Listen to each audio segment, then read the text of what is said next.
Cloudy, overcast, rainy, some storms in downtown Phoenix today. So we're all buttoned up inside Chase Field. Roof and panels closed, D-backs and Rockies. And that may prove to be a blessing for Zack Greinke tonight against Trevor Story in a Colorado bunch that's hit at least 3 home runs in every game they've played here this year. It's D-backs baseball on Fox Sports Arizona. Good evening from Chase Field. Welcome to the broadcast. Steve Berthune, Bob Brenly along the way. Game 2 of 3, the D-backs and the Rockies. Chris Rush and the left-hander on the mound for Colorado. And for the Diamondbacks, it's Zack Greinke, Bob, who gave up 3 home runs against these guys on opening night. Yeah, among the 9 hits, 7 runs, all earned against Zack Greinke in that opening day start. You know he wants to pay back this team. And with Zack, it's all about fastball command. If he can spot that fastball in and out, up and down, really sets up the rest of his pitches well. He had a streak of 3 pretty good starts between that opening day start and last time out against the Cardinals when he got banged around again. Yeah, the long ball has bitten Zack Greinke in this ballpark. 3 against Colorado on opening night, and then 2 versus the Cardinals his last time out. Trevor Story has been, well, the real problem for the Diamondbacks pitching staff. He's got 6 career hits in this ballpark. 5 of them are home runs. Yeah, you hope to learn a little bit more about Trevor Story every time you face him, and we saw him chase a lot of bad breaking balls in the dirt last night. We saw him chase some high fastballs out of the strike zone, but man, I mean, fastball, changeup, breaking ball, doesn't matter. If it's in the strike zone, this guy's going to put a good swing on it. So here we go. It's the Diamondbacks and the Rockies, second of a 3-game series. Greinke for Arizona, Russin for Colorado. First pitch coming up on Fox Sports Arizona. Arizona Diamondbacks baseball on Fox Sports Arizona is brought to you by CenturyLink. Switch to CenturyLink Prism TV for an advanced TV experience. Learn more at cprismtv.com. By Jack in the Box. Taste the all-new Double Jack Burger today, only at Jack in the Box. By T-Mobile. Get Major League coverage. T-Mobile has doubled its 4G LTE in the last year. And by your Valley Honda dealers, where you get more standard features for less money.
Arizona Diamondbacks baseball on Fox Sports Arizona is brought to you by Chaz Roberts Air Conditioning and Plumbing. Choose Chaz.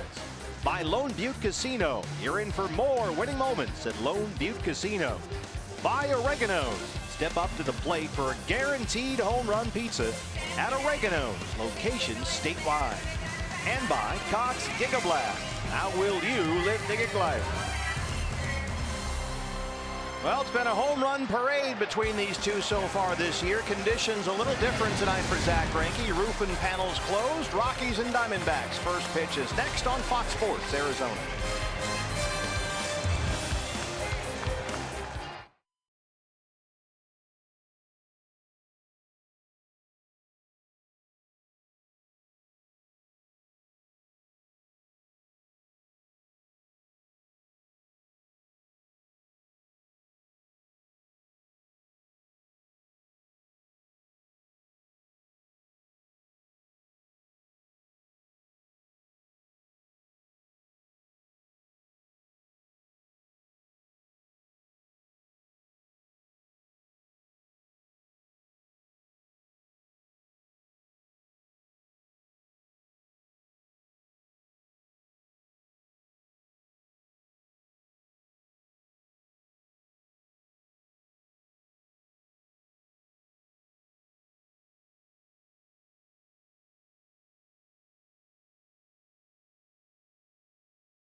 A little stormy outside in downtown Phoenix this evening, so we are buttoned up inside Chase Field. Roof and panels closed. Steve Berthiaume, Bob Brenly, J.R. Cardenas along the way. Game 2 of a 3-game set.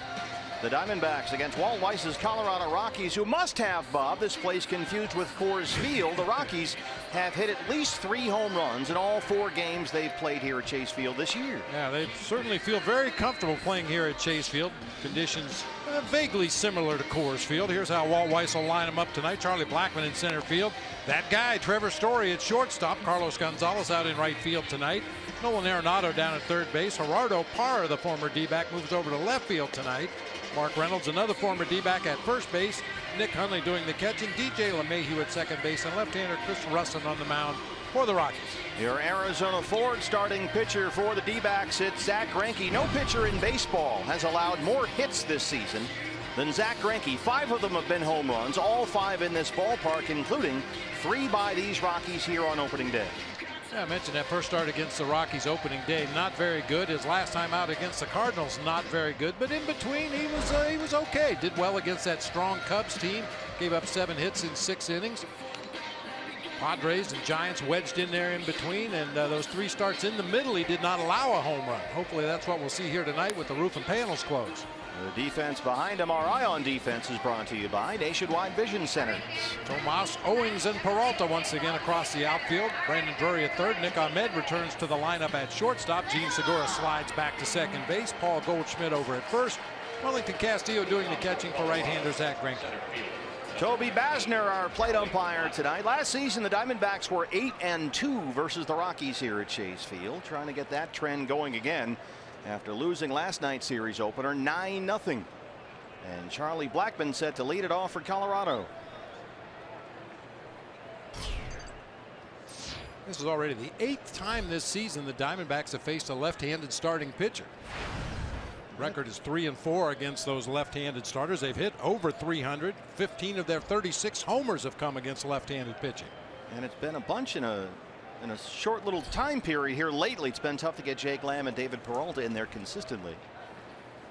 But Blackmon will lead it off at 226, still looking for his first home run this year. And we are underway on a Saturday night in downtown Phoenix with ball one.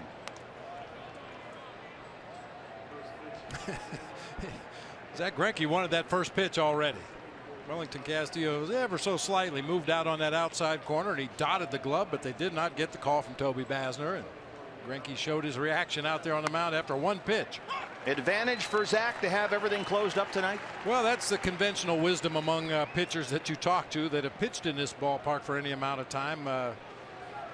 Roof open, panels open, you get some wind currents in here like we felt last night, and the ball just seems to carry a lot better when it's opened up. Well, he's ahead of Blackmon now, a ball and 2 strikes. Activated from the DL prior to last night's game. He'd been out with a turf toe injury in his left foot. And Zach Greinke, all business to start this one out. He strikes out Blackmon. Time now for our Valley Honda key to the game. Well, you got to definitely avoid the long ball. We mentioned that perhaps the roof and panels being closed would help, but I think good location on the fastball would go a long way toward keeping the ball in the park tonight. And you've got to be very careful with this young man. Trevor Story, 253, tied with Nolan Arenado, who's coming up in the cleanup spot tonight for the major league home run lead. Story hit his 10th of the season here last night off Robbie Ray. He also singled and walked. He has hit a home run in every game he's played in this ballpark. Missed away there, 1-0. Trevor Story's 6 career hits here at Chase Field. 5 of them are home runs.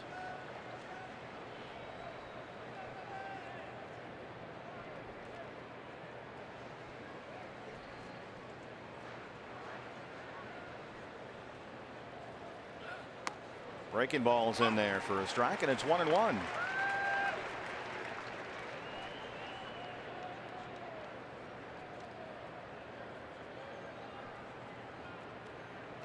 mentioned the Story chased some bad breaking pitches in the dirt last night. He also knee buckled on a couple of breaking balls that started right at him and broke over the inside corner. Well, he got his 10th home run last night. It came in his 21st major league game. That tied him with the boomer George Scott. There he is, as the fastest players in baseball history to get to 10 home runs. The late great George Scott, a Red Sox rookie in '66. It's been that long since a rookie had this type of start to his major league career. 2-2 now. 10 homers in his first 21 career games. That's pretty good. Whoa. He's punched out a bunch as well. He will swing and miss with the best of them, but when he does make contact, he tends to put a charge on. He is leading the National League in strikeouts. 2-2 from Zach Greinke.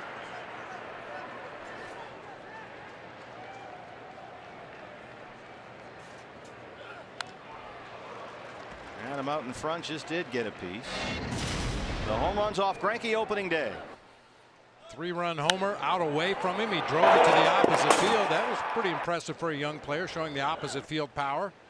And then a pitch down. He's kind of scooped it. That's the term of the week. Scooped it out of here to left field. He did make 4 outs opening day, including a couple of strikeouts, but 2 long home runs. Only the 6th player in baseball history to hit 2 home runs in his major league debut.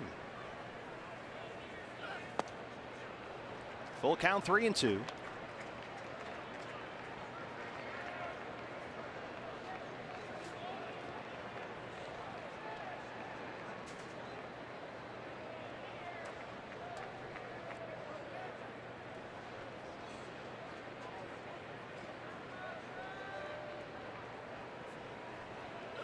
Got him.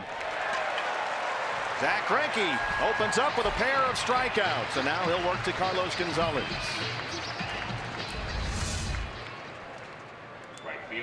Good slider that time. Started it right on that outside corner at the knees. Looked like Story was going to have to protect against it, and it just dipped right out of the zone. We didn't see Cargo last night. He had the night off against the lefty Robbie Ray. The Diamondbacks will put the shift on here for Gonzalez, who steps in at 310. He's got 4 home runs. He homered here opening day.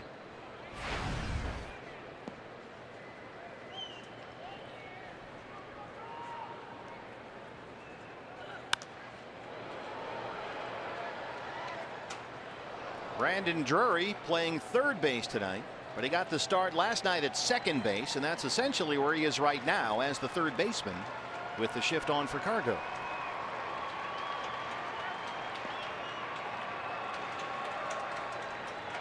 And Greinke get the side.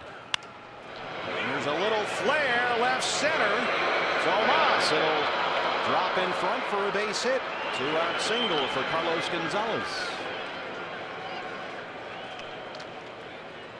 Well, that's the unfortunate byproduct of the Diamondbacks playing their outfielders a little extra deep. Certainly understandable with Chris Owings, a guy that hasn't played much outfield, feels more comfortable coming in. Same thing for Yasmani Tomas in left. And because they were playing deep, a little floater like that's able to drop in. Yeah, that's a Coors Field type hit. Yep. See those all the time with that big outfield. So Cargo at first, 2 down for Arenado, who is tied with Trevor Story for the Major League home run lead. He's hitting .287. He has homered in 3 straight games, including last night. A solo shot off Robbie Ray in the 5th inning last night as he and Story went back to back.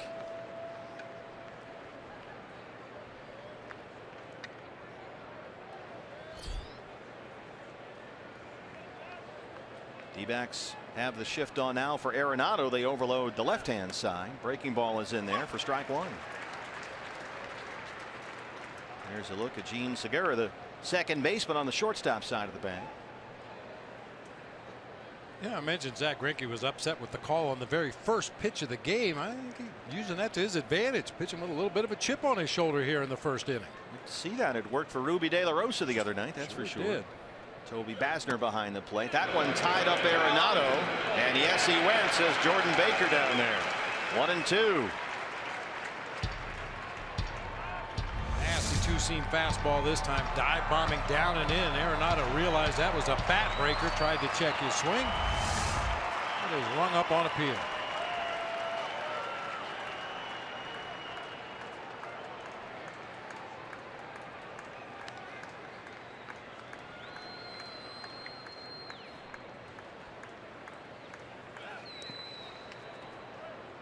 Able to check his swing, and it's 2 balls and 2 strikes.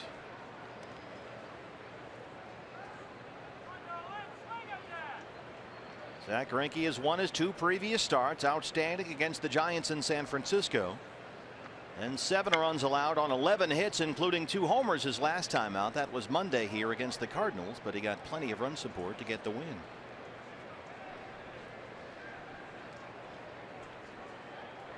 Two and 2. Base hit for Arenado. Cargo stops at second. A pair of 2-out singles for the Rockies brings up Gerardo Parra. That was nearly the same pitch that Arenado checked his swing on earlier in the sequence. This time just drops the head of the bat, catches it out in front, and past Brandon Drury into left field for a 2-out base hit.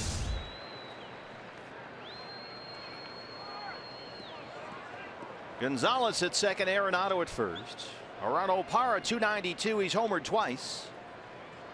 Had a home run Wednesday at Coors Field against the Pirates. And his bat has really been heating up lately. A pair of RBI doubles last night. Yeah, good numbers against Zach Greinke. Not many guys can say that, but Gerardo Parra 9 for 29 lifetime. Ball 1. Parra has hit safely in 5 straight games, 8 of his last 9. And during that span, he's got 10 RBIs.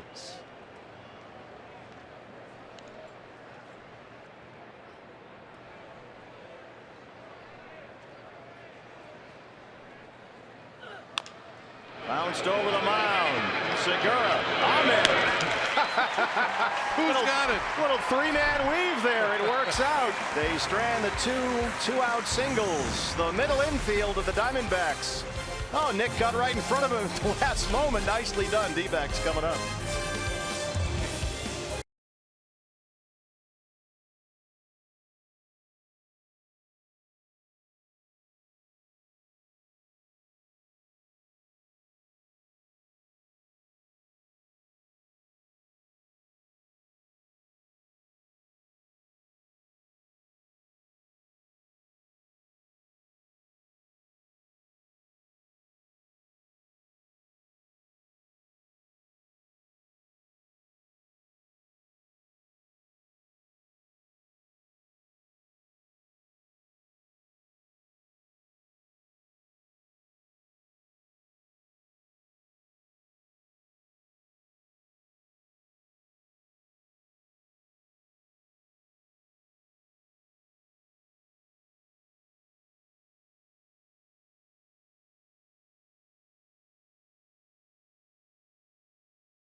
Starting pitcher for the Rockies. First start this year for the 29-year-old lefty. It's Chris Russin, your Arizona Ford starter. The Rockies have had to shuffle their rotation a bit. Russin made 22 starts for Colorado last season, but has pitched only in relief so far this year, and he's done pretty well. Done a nice job pitching out of the bullpen for Walt Weiss. He for a couple of different fastballs, a two-seamer and a cutter that he relies on heavily. His best secondary pitch is a straight changeup. He also throws an occasional curveball. Russin has not been scored on in his last 9 2/3 innings. His last 3 appearances have all been scoreless. 4 innings of 2-hit relief at Cincinnati. He last pitched Sunday at Coors Field against the Dodgers. Worked 3 1/3 scoreless innings of long relief. Gene Segura, the major league's hits leader, leads it off for the Diamondbacks. Russin, another guy that my son Michael played with in the Cubs organization coming up, and even at the minor league level, he was real willing to pitch right-handers inside, cut that fastball right in on their knuckles. Stays away, but misses with Segura 1-0. Gene at .336, he's got 4 home runs.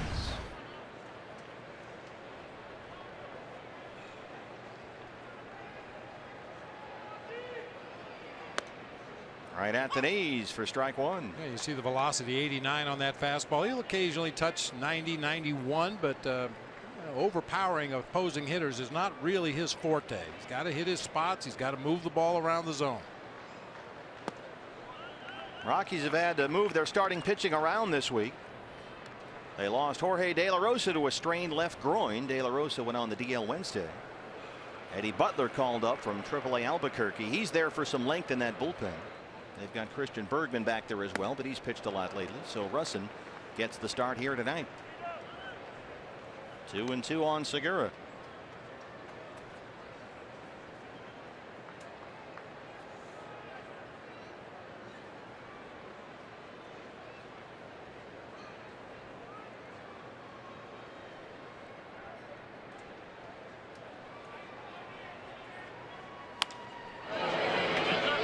You mentioned 22 starts for Russin last year for the Rockies. 13 of those were quality starts. He actually surprisingly pitched pretty well. A guy that they didn't really know what to expect. They had him slotted in that bullpen. He had been a starter throughout his minor league career, as I mentioned, with the Chicago Cubs. Now in his second season in Colorado, after 3 years with the Cubs, they waived him near the end of the 2014 season. It's there, and it's full count 3-2. Segura has worked it full to lead off the ball game. Chip Hale was talking about that the other day. Said Segura's taken a lot more pitches than he thought he was going to. His at bats not usually 1-pitch, 2-pitch at bats. He'll get deeper in counts than Chip thought he was going to get. But Russin strikes him out to open up the bottom of the first. He drew a walk in the 6th inning last night, but here he chases what appeared to be ball 4 in the dirt for the first out of the bottom half of the first inning. The lineup he'll face tonight. Seen Segura at the top at second base, Brandon Drury at third, Paul Goldschmidt over at first, Yasmani Tomas in left with Wellington Castillo behind the plate, David Peralta in right, Chris Owings in center, Zach Greinke the pitcher batting 8th, and Nick Ahmed playing shortstop batting 9th. Brandon Drury, 297. He's got 3 home runs. Drury started at second base last night, went 0 for 3, couple of strikeouts. He's in there at third tonight. Jake Lamb has the night off against the left-hander Russin. 2-0.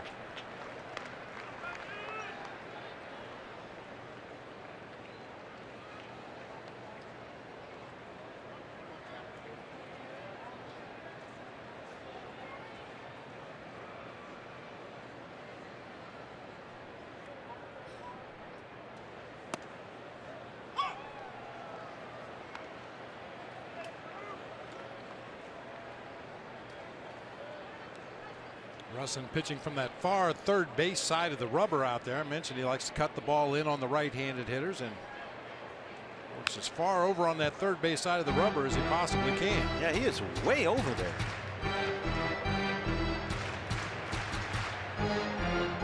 Geometry wasn't one of my favorite subjects in high school, but you know, the figure moving back and forth on that rubber creates more of an angle on your pitches depending on what side of the plate you're throwing to. Is it a right-handed hitter? Is it a left-handed hitter? But I'm sure this is by trial and error. Chris Russin, many innings, many pitches out there, and this is what works best for him. Well, it's working well so far. 2 strikeouts, and now Goldie comes up. But first, it's our eye on defense for the Rockies, brought to you by Nationwide Vision Centers. Left to right across the outfield, Gerardo Parra, Charlie Blackmon, and Carlos Gonzalez. Left third to first across the infield, Nolan Arenado, Trevor Story, DJ LeMahieu, and Mark Reynolds. I've heard that Nick Hundley went to the U of A. Rumor has it. Yeah, he's behind the plate for left-hander Chris Russin. Here's right-hander Paul Goldschmidt, 235 and 6 home runs.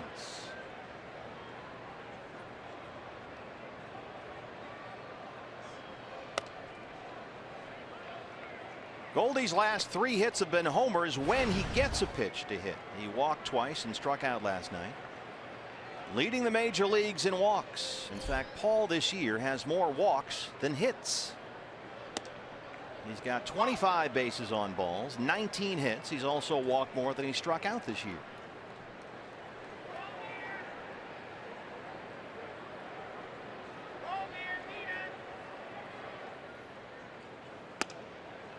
Russin ahead 1-2.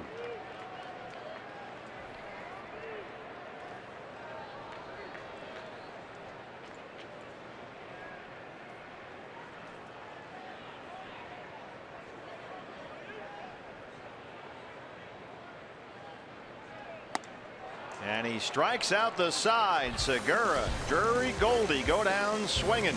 No score after 1 here at Chase.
Second inning here at Chase Field, and in the crowd today enjoying this D-backs ball game, 7,000 employees from Amazon. Chase Field, after all, it's the perfect place to host your employee outing. Enjoy ticket discounts, concession credit, your business name on the scoreboard, a whole lot more.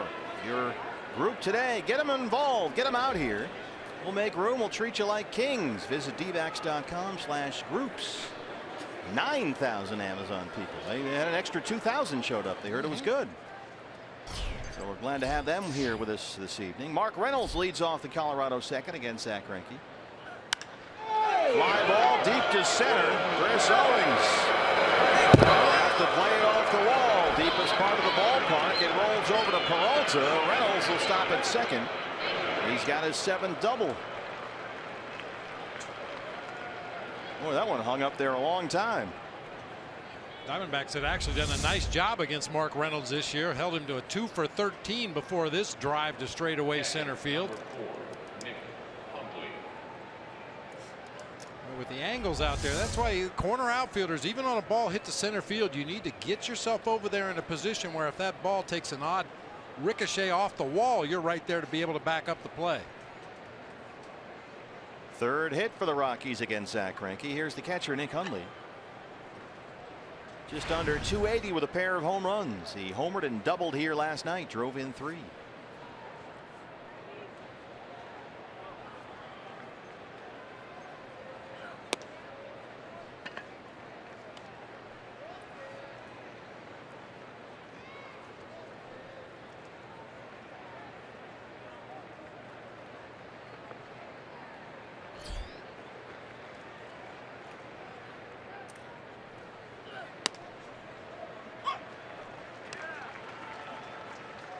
Chip Hale this week was very honest when he said that he doesn't believe the Diamondbacks can accomplish the goals they've set for themselves as a team, which he said are very lofty, if Zack Greinke and Shelby Miller don't pitch as anticipated.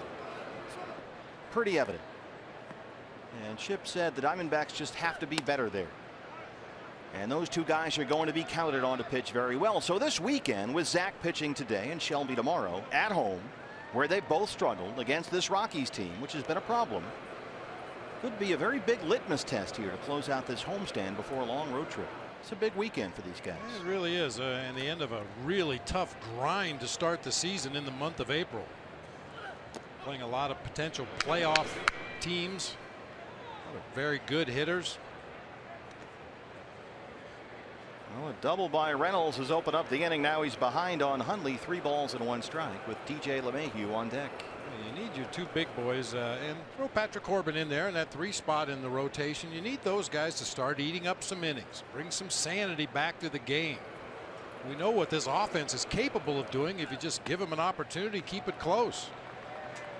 A double and a walk open up the Colorado second. And Chip said he thinks Zack Greinke's frustrated that he's not pitching better here. And he said that's probably a good thing, because the Diamondbacks are certainly not going to evaluate Zack on 5 starts. They'll just let him get settled down, get used to pitching in this ballpark, where he's, for the most part, always pitched very well. He's never had any trouble pitching at Chase Field before. In fact, as a Dodger here, he just dominated with Los Angeles at Chase Field. Greinke was 6-0 in 6 starts with a 0.65 ERA. So the idea that he can't pitch in this ballpark just frankly doesn't hold any water. 2 on, nobody out for LeMahieu.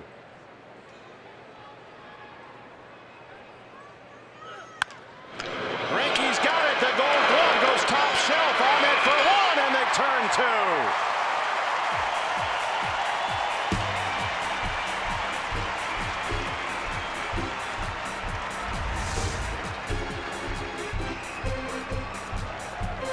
Snares that ball, bouncing over his head. Quick feed to Nick Ahmed. Very easy double play that time. DJ LeMahieu's the guy that's given the Diamondbacks a lot of problems over the last couple of years, but double play that time, possibly bailing Greinke out of what appeared to be a rough inning. And Nick did a great job to really go down there and get that ball, come up throwing. That was a low throw from Greinke. So Reynolds is at third now, quickly 2 down. Here's the pitcher, Chris Russin.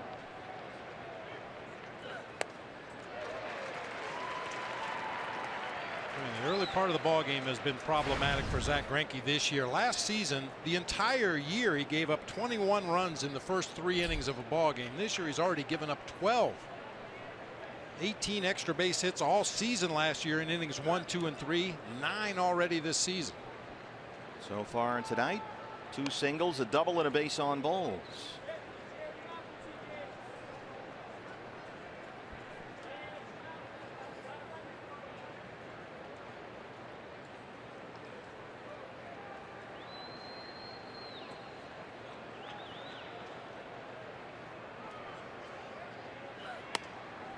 One and 2.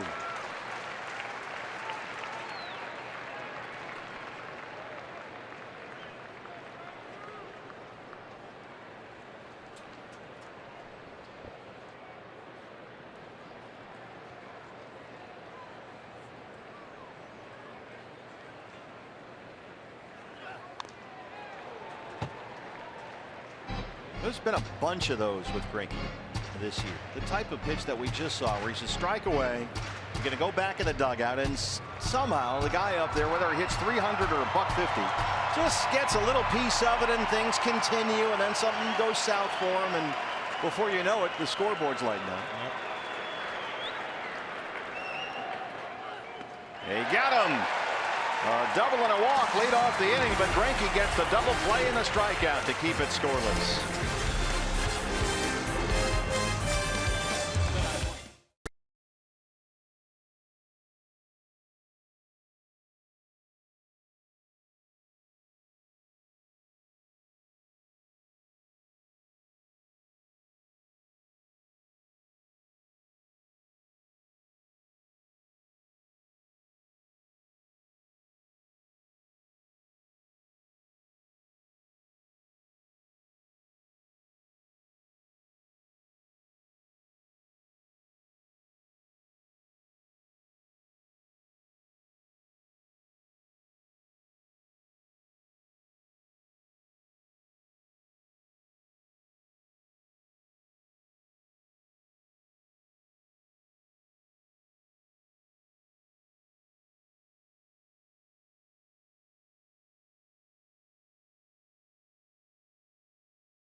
Presented by Geico.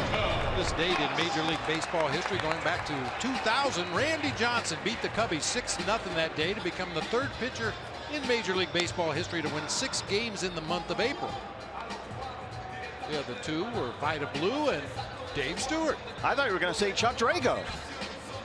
Chuck only won 5. There's Chuck, the voice of Chase Field, just to the right. And there's Stu working the phone as always, the GM. Talk about a big game pitcher. Holy cow. We've been talking a lot about attitude on the mound with Ruby De La Rosa and Robbie Ray. Man, Stu could bring some attitude. Oh yeah. Oh. He had one of the most intimidating glares. He had the bill of his cap pulled down low over his eyes, just stare down at the hitter in there. Couldn't have been a comfortable feeling. Yasmani Tomas will lead off the Diamondbacks second. After Chris Rustin struck out the side in the first, he got Segura, Drury, and Goldie. Yasmani in there at 286. He's got 5 home runs.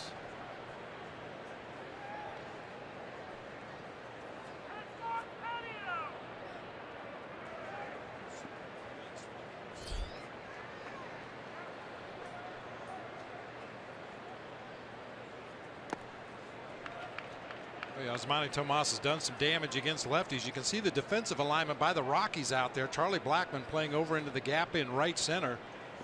Gerardo Parra well off the line out there and left a lot of room. And as I mentioned, Rustin was not overpowering.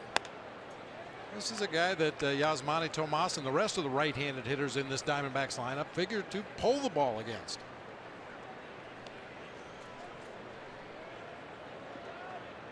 .423 against lefties this year for Yasmani. Slugging about .850 against left-handers. Yeah, 3 homers and a couple of doubles among his 11 base hits. He's ahead 3-0. On base twice last night. He singled and walked.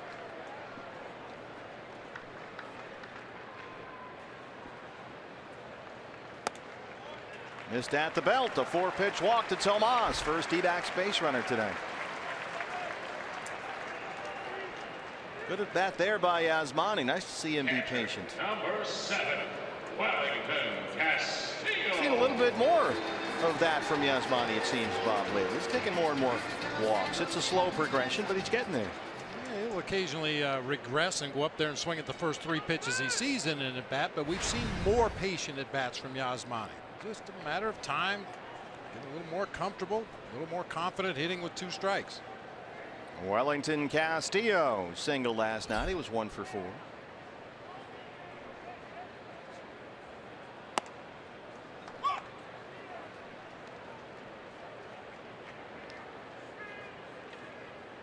Sure, Wellington Castillo caught Chris Russin at one point in their Cubs career in the minor leagues.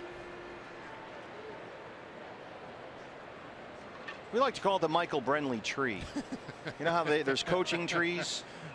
Now that he's a coach and all. Sort of coach. Sort of. Bullpen catcher. Kind of, sort of. Advisor.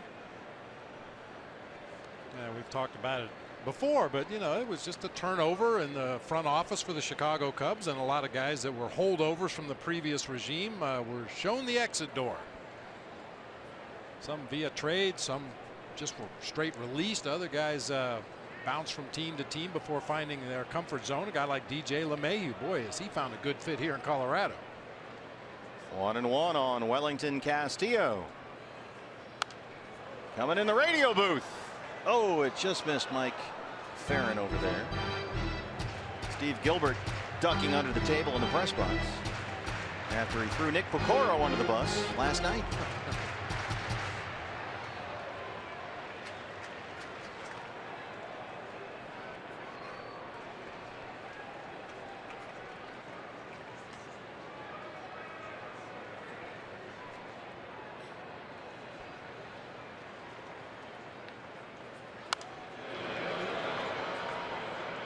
Russin missed his spot badly that time. Nick Hundley had moved inside under the hands of Wellington Castillo, expecting that cutter to run in on the right-handed hitter, and it just stayed up and out over the plate. Got Beef Wellington at the plate. And how about this? Calais Campbell in the house. He's visiting our booth. There's Calais and the wife Cindy watching the game tonight. Always great to have Calais with us. Well, that defensive line. Oh boy, that's a scary group they put together there. Yes, indeed. It's always good to have Calais here because our usual security here in the booth is shady at best. Yeah, people get in all the time. Yeah. We need somebody to watch the door and make sure the right people get in. That velvet rope outside, nobody pays attention. 2-2.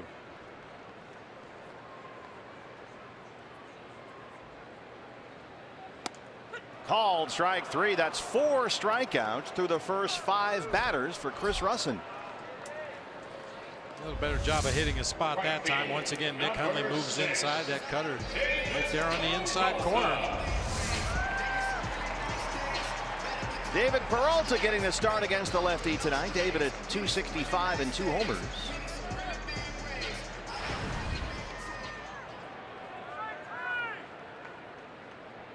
David singled in the ball game last night. Trevor Story, the shortstop, right behind the second base bag, so they shade Peralta over toward the right-hand side. And David, this year 6 for 26 against left-hand pitching, 3 extra base hits, including a home run. So that's a .231 average versus lefties. He hit .250 against left-handers last year. So he continues to improve against pitching from the left-hand side. Those extra base hits against lefties are a real good sign. But he's down 0-2. And certain lefties will give David Peralta and other left-handed hitters more trouble than others. Russin doesn't throw a lot of breaking pitches. He will throw that big curveball to a left-handed hitter, but he's mostly going to challenge with fastballs, 2-seamers and cutters.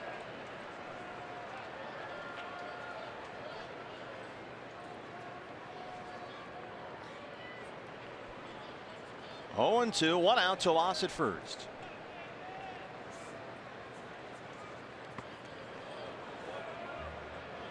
Well, that's a nice stop by Nick Hundley right there. That ball was spiked well out in front of home plate. Never quite sure where it's going to bounce.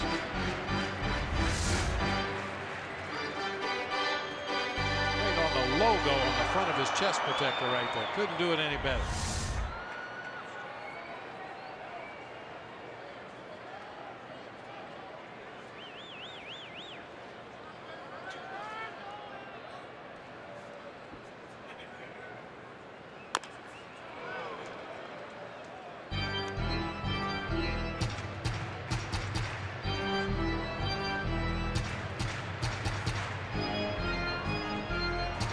David Peralta said this spring the D-backs this year will be like a freight train. He wants them, in his words, just to keep steaming along nonstop.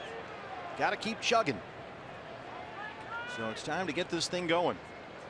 2 more here against the Rockies before a long road trip. Miami, Atlanta, and Colorado next week.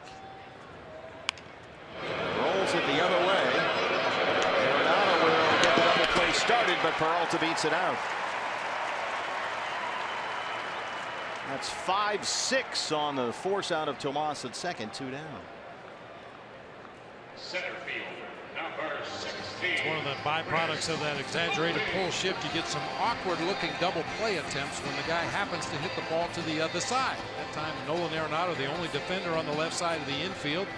Trevor Story coming at the bag at second from an angle he's not accustomed to. This didn't look real smooth.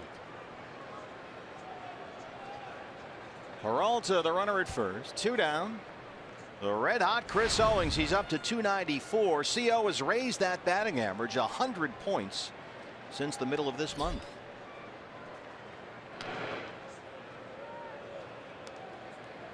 And Chris had a couple of doubles last night. He's really hitting the ball well right now. Just under 360 over his last dozen games. Could have easily had 3 doubles or maybe 2 doubles and a triple. It took a nice play by Charlie Blackmon to run down a line drive in the gap in right center. He's starting to find those gaps like he did when he first came up here before the shoulder injury.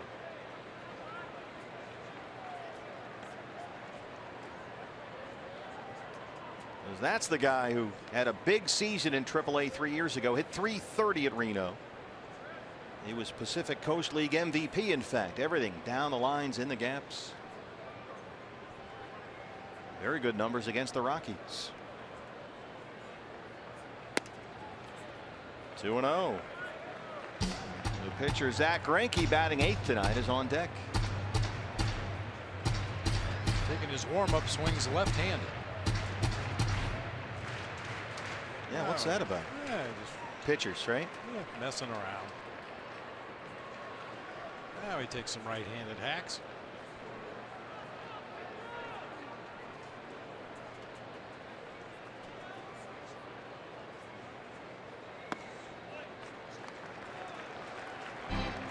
Three 3-0. CO not getting much to hit up here with the pitcher on deck. But after all, we know that Zach Greinke can swing the bat. Right-handed or left-handed, maybe. All right, and we know Chip Hale likes to turn his guys loose 3-0. Get that freight train started down there, maybe. Let Chris have a hack at a 3-0 fastball or something here. Peralta holds. Owings takes strike one.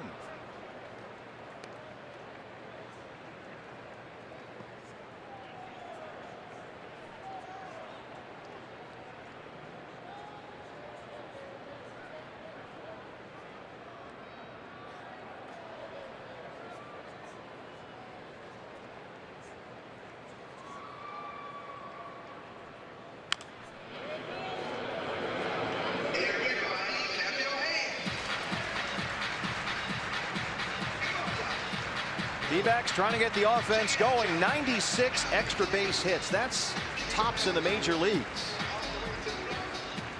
And we've got a gettable Rockies pitching staff this weekend. A big ballpark. Time to start finding some of those gaps after last night when they had only 5 hits. 3 of them singles. The only extra base hits last night. CO's 2 doubles. 3-2 pitch. And in the seats. One of the issues when the Diamondbacks offense has struggled is bunching their hits together. You may get a leadoff double and then 3 quick outs. Or you may have 2 quick outs to start the inning and then a double. It'd be nice to put about 4 or 5 of those extra base hits together in 1 inning. We saw that Monday against the Cardinals. I think it was pretty much the only time we've really seen that. Where the Diamondbacks got some big innings. 9-run 6th inning against St. Louis Monday. There goes Peralta. That's ball 4. It's off the glove of Hundley, and David's going to head for third here. He is in there. There's a free 90 feet. The freight train. I'll tell you, I love it. You know, a 3-2 count, 2 outs in the inning. You see so many runners at first base just turn and start jogging towards second. Look at David. He's got his head down, running hard. He saw the ball get away from Hundley. Hundley wasn't quick to get after it. David just kept on motoring around second, easily into third. There he goes.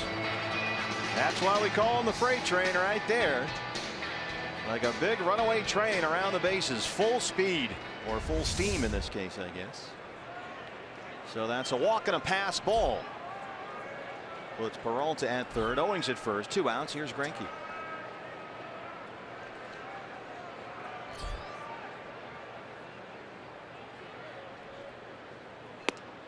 Boy, it'd be nice if he could just shoot one through the infield here. Get a 2-out RBI.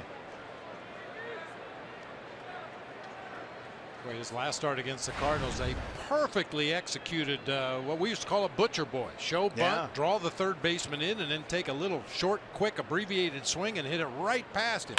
On the ground, right to Story. They go the short way for the force on Owings, and that ends the inning. We'll head to the third. No score, the Rockies and the Diamondbacks.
As we start the third, D-backs and Rockies here at Chase Field. Something to smile about, brought to you by Cricket Wireless. The second inning.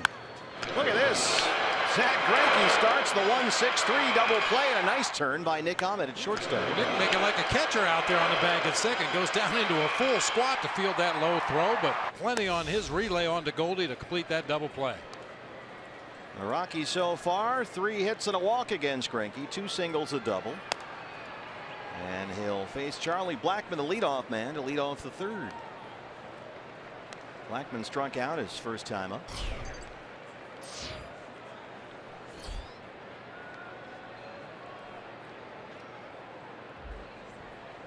Charlie Blackmon, always a tough out, it seems, for the Diamondbacks. Hit over 340 versus Arizona last season, a career 343 hitter in 55 games versus the Diamondbacks. So that is about as big a sample size as you'll find.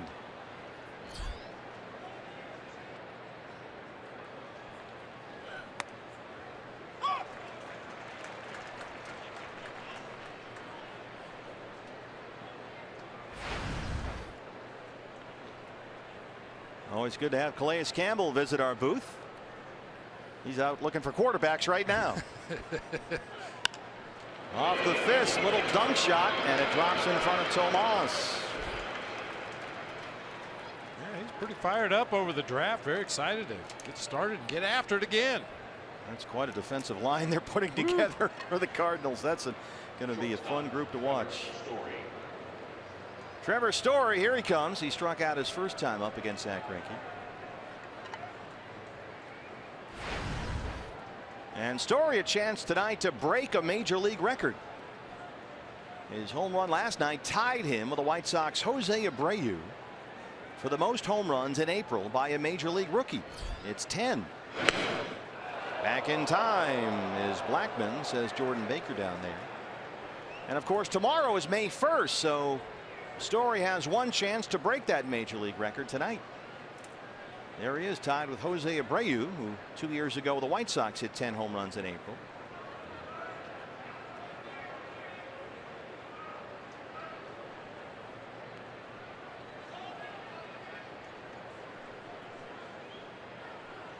Where Zach Greinke broke out the kitchen sink in Story's first at bat in this ball game.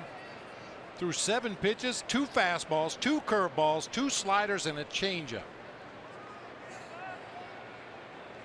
Zach is not happy with something out there. Been walking around the mound. He wants Ahmed to move over a little bit. And he wants Drury backed up at third. So now we're set to go.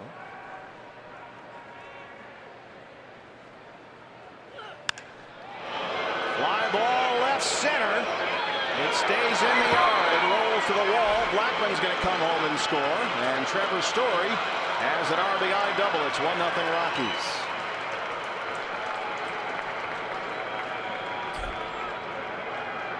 His 4th double.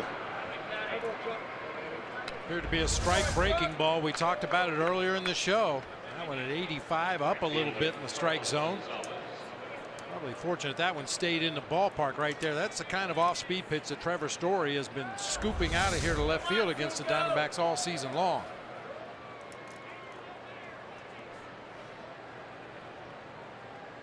Five hits for the Rockies. Here's Carlos Gonzalez, who singled his first time up.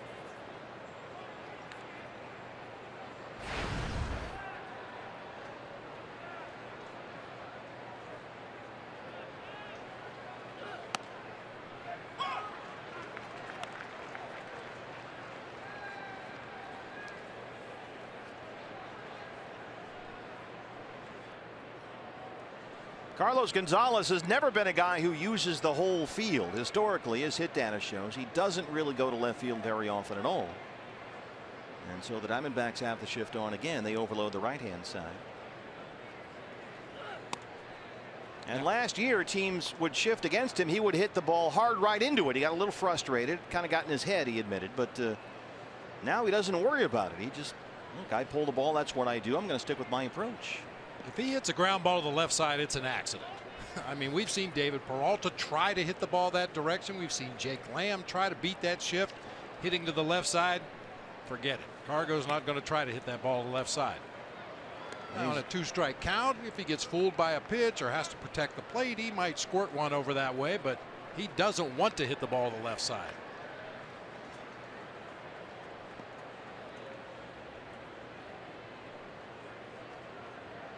He admitted last year against these shifts he did try to do too much.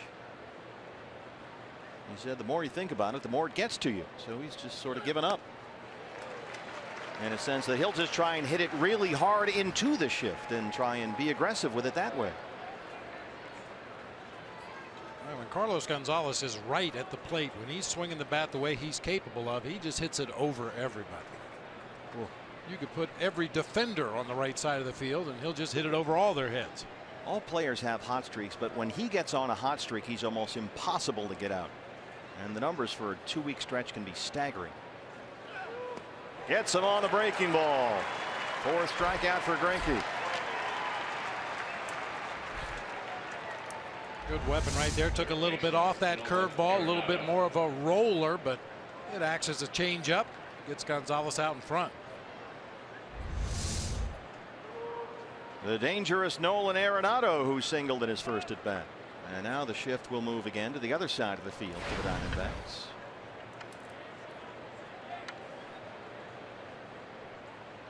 Trevor Story, the runner at second, a run in.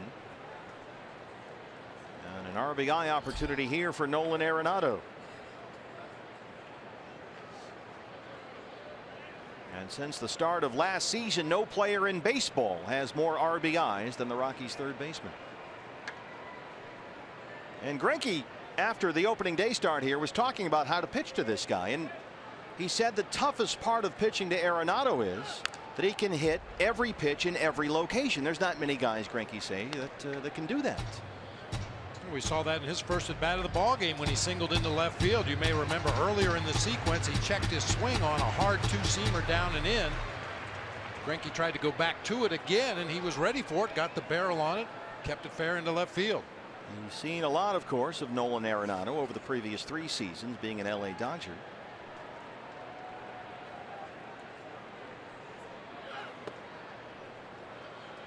Greinke said earlier in his career, Arenado, when he first came up, it seemed like he hit more ground balls, but now it seems like he figured out how to hit more balls in the air and not strike out. So he's hitting more line drives, Greinke says, more fly balls.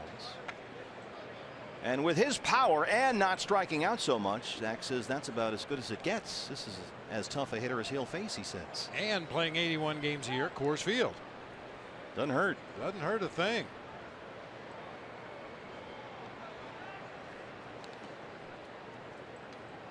Yeah, if you're a ground ball hitter and you play at Coors, you're in the wrong park. You need to get in the cage. You need to work on some mechanical issues to get that ball in the air more often.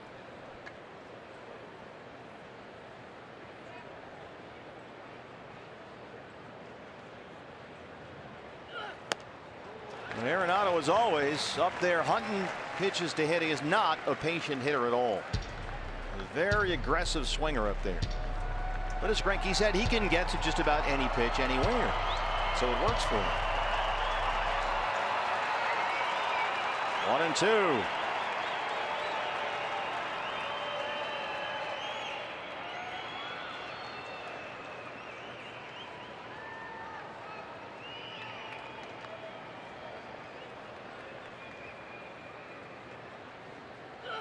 Got him. 5 strikeouts for Greinke. 2 down in the 3rd. Boy, against this Rockies offense, the ability to locate your off-speed pitches, I think, is really going to serve Zach Greinke well tonight. That time a slider in the dirt off the plate, low and away. I mean, they can hit breaking ball strikes, but very aggressive swingers will chase that breaking ball even if it's not in the strike zone. Seems like we're seeing, Bob, more swings and misses by the opponent versus Greinke than we've seen this year. He seems to have him a little more off balance than he has so far. I think a lot of that has to do with the 2 seamers he's thrown inside to the righties the first time through this Rockies lineup, making them aware that he will come in there with some movement and then going right back away with the slider, the big slow curveball. Mixed in a couple of change ups here and there. Parra fouls that one right behind EY Senior.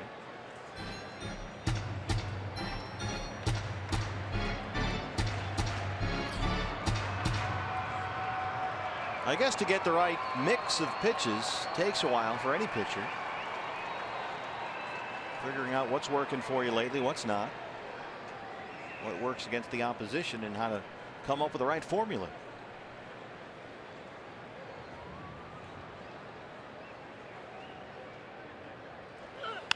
A little flare. Tomas. That'll drop in front. Story will come in. Here's the throw. And it is not in time. An RBI for Parra, 2-0 Rockies.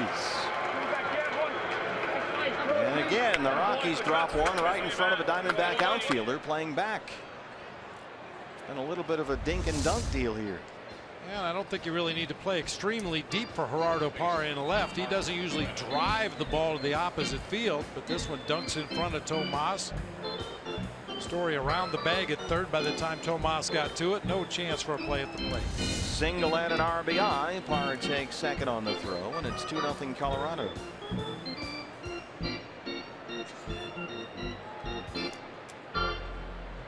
Mark Reynolds smashed a double to right center field his first time up. Jumped on the first pitch. He's likely to do it again if the pitch is in the strike zone or close to the strike zone. Very aggressive hitter.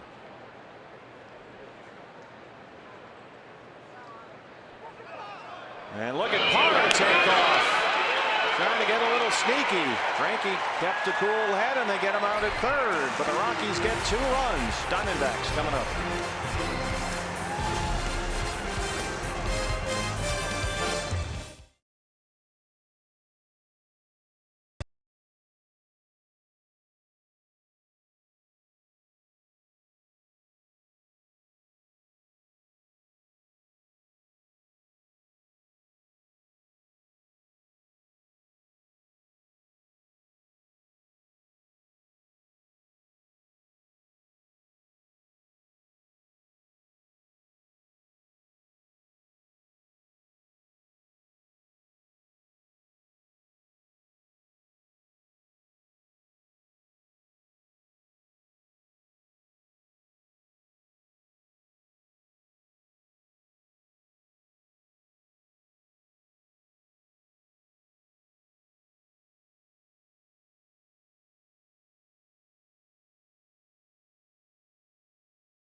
Third, Diamondbacks will try to answer here in the bottom of the inning. Hey fans, a D-backs home run tonight means a free jumbo jack tomorrow at participating Jack-in-the-Box locations with the purchase of a large drink.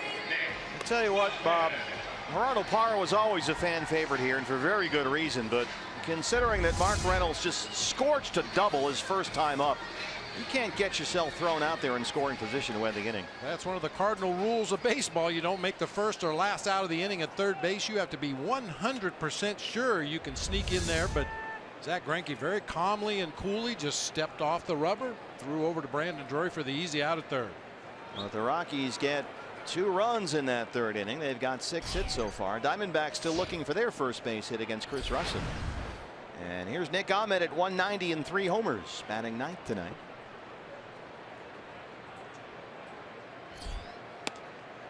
And Nick got a day off, as Chip Hale likes to do, to just watch the ball game last night.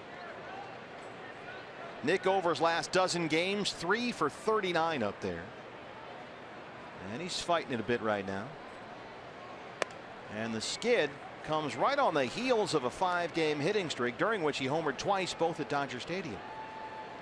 But since then, 3 for 39.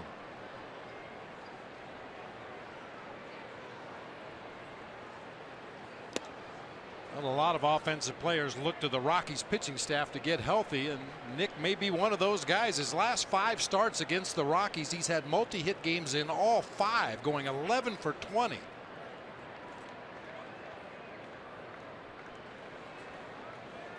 Yeah, there you go. 351 career hitter against Colorado. And Chip said he wanted to give Nick a day yesterday, so Ahmed did not play. And he said he thinks Nick has been pressing a little bit, just has to dial it back. He's been doing a lot of extra work in the cage with hitting coach Dave Magadan. A lot of video work as well. This is bounced right to LeMahieu at second. Double clutch there for DJ, but he throws him out. You know, a lot of times when a hitter is scuffling, it really comes down to the simplest of basics: pitch selection.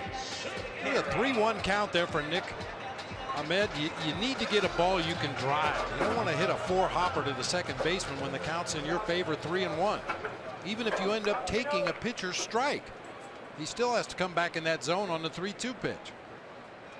Gene Segura struck out his first time up. And he bounces this one again to LeMahieu. 2 outs.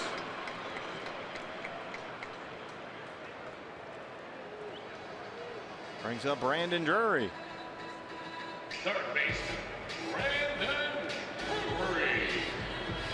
Brandon a strikeout victim. Rusin got the side in order in the first. Segura, Drury, Goldie.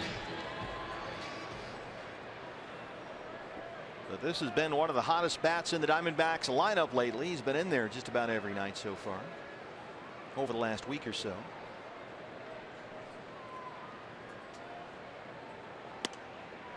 Brandon last 11 games hitting nearly 360 with 9 extra base hits. Playing third base, second base, left field, right field.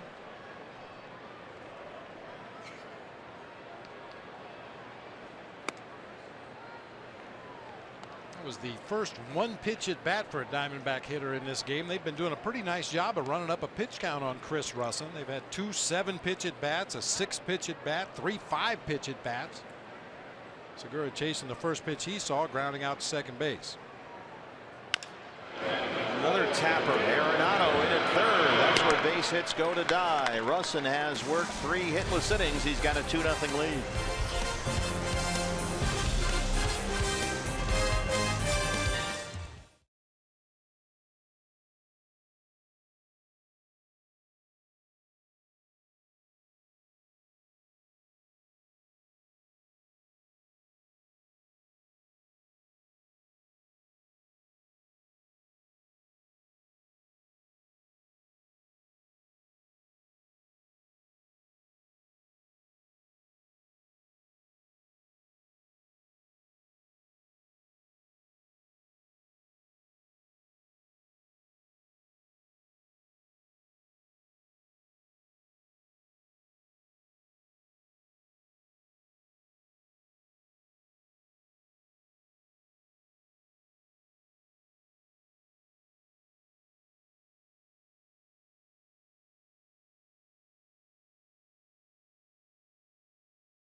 2-0 fourth inning. There's Brandon Webb, his sign here at the ballpark, and there he was earlier today at the Cox Solution Store. Webby signing baseballs for folks who stop by the Cox Solution Store.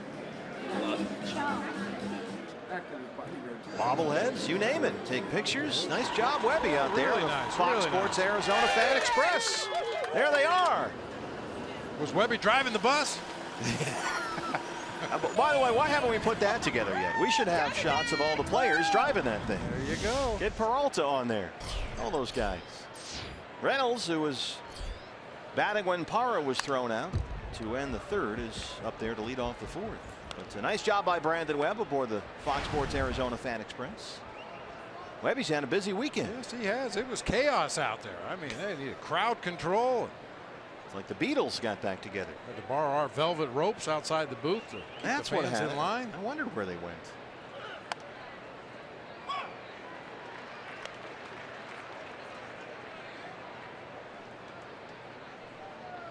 Oh, 2 on Reynolds. Zach Greinke so far has given up 2 runs on 6 hits. He's walked 1, struck out 5.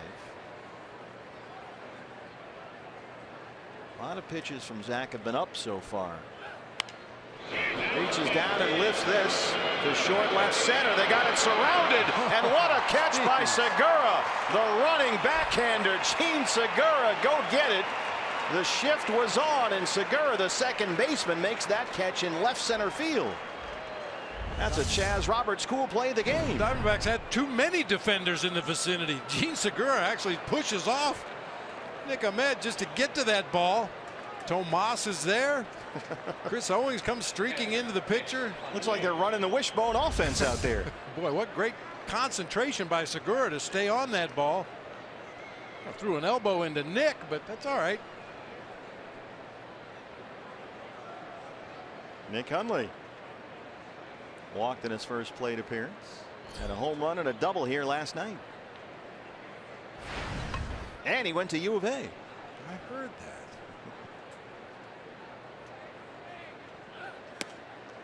Breaking ball drops in there for strike 1. You know, I talk a lot about pop-up priorities, and teams drill every spring on pop-up priority drills. If the ball's hit here, who's responsible for it, and you call him off and you call that guy off.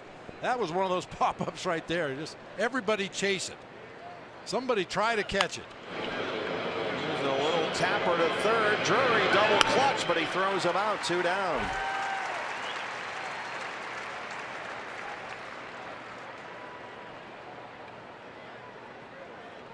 Little hesitation from Brandon on that one. He had time and he knew it. Second baseman, DJ LeMahieu hit into that 1-6-3 double play that Greinke got started back in the second inning.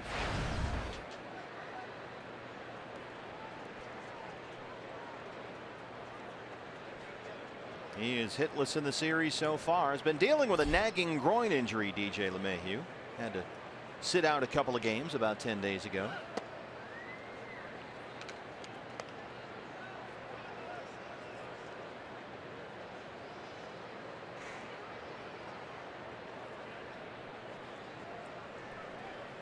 Both of LeMahieu's homers came here at Chase Field in the opening series of the season. That's the strike call away. 1-1.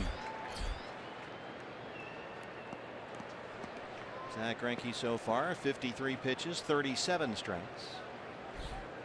And to labor a bit in that first. Struck out the first 2 he faced, then gave up a pair of singles before Parra grounded out to end the inning. Breaking ball hung there, and LeMahieu knocks it into left center. Owens over there to cut her off, and DJ LeMahieu cruises into second with a 2-out double, his 5th this year.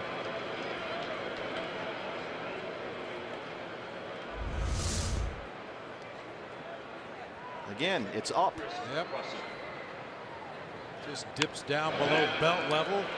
LeMahieu intercepts it, lines it into that gap in left center field. That same pitch bouncing off of home plate, you probably get a swing and a miss.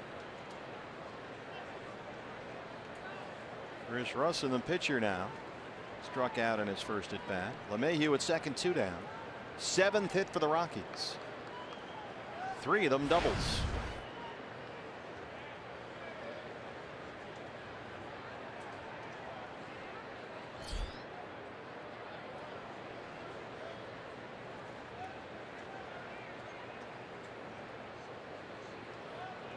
Now, this can be problematic timing wise for a pitcher like Zack Greinke that has a 4-pitch mix out there on the mound. He likes to use all 4 pitches, even to the opposing pitcher.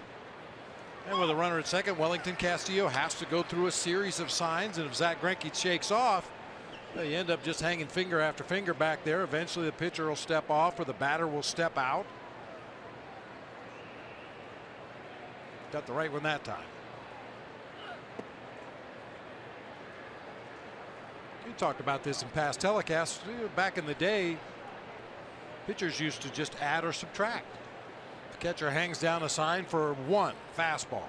No, I don't want to throw a 1, so I'll add 1. I'll rub my glove above the belt. That adds 1. I want to throw a curve. Or you go below the belt to subtract. Ways just to speed it up a little bit so the catcher doesn't have to stand back there and hang down signs all day.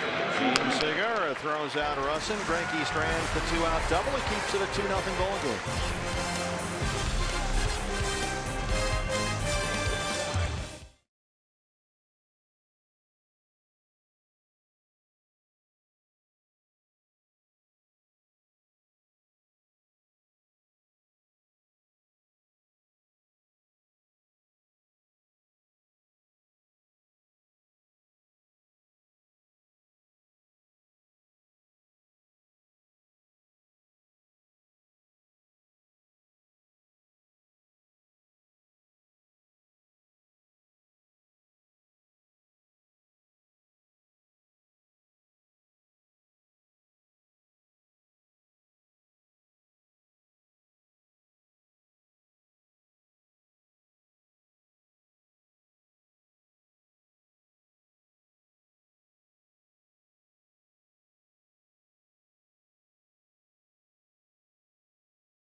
Home half of the 4th coming up. Fans follow Arizona Diamondbacks baseball live with the MLB.com at Bat app. Stay up to the moment at any moment with game day, live game video highlights, StatCast news, the whole thing. Just download MLB.com at Bat, the #1 app for live baseball on your phone and your tablet. So far, Rockies left-hander Chris Russin in his first start this year has kept the Diamondbacks hitless. Bob, what's he doing right here? Inducing weak contact. Jam shot there by David Peralta. A little weak grounder to the left side. A 3-1 count. Nick grounds the ball to the right side. A big breaking ball that time to Gene Segura. Another little topper, 2-hopper. Brandon Drury reaching out of the zone. Soft contact off the end of the bat. That stuff looks all down. He's really keeping it down, it looks like. Down with some movement. Yeah, in and out, staying out of the middle of the plate. Well, the Diamondbacks right now looking for some offense. They do not have a hit against Chris Russin, who has 4 strikeouts, 5 ground ball outs. That's really worked for him. And the D-backs have now been held scoreless in 16 straight innings. 16 scoreless innings in a row here. Goldie will lead off the 4th. He was a strikeout victim his first time up.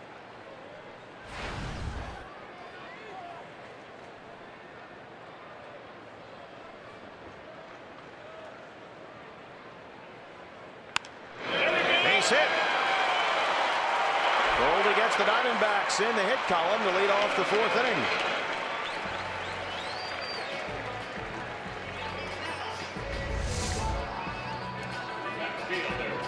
Quick swing that time by Goldie. Line drive into left field, chasing Gerardo Parra through the birds out there. A few pigeons were feasting on sunflower seeds out there in left field. I think they flew over from my house.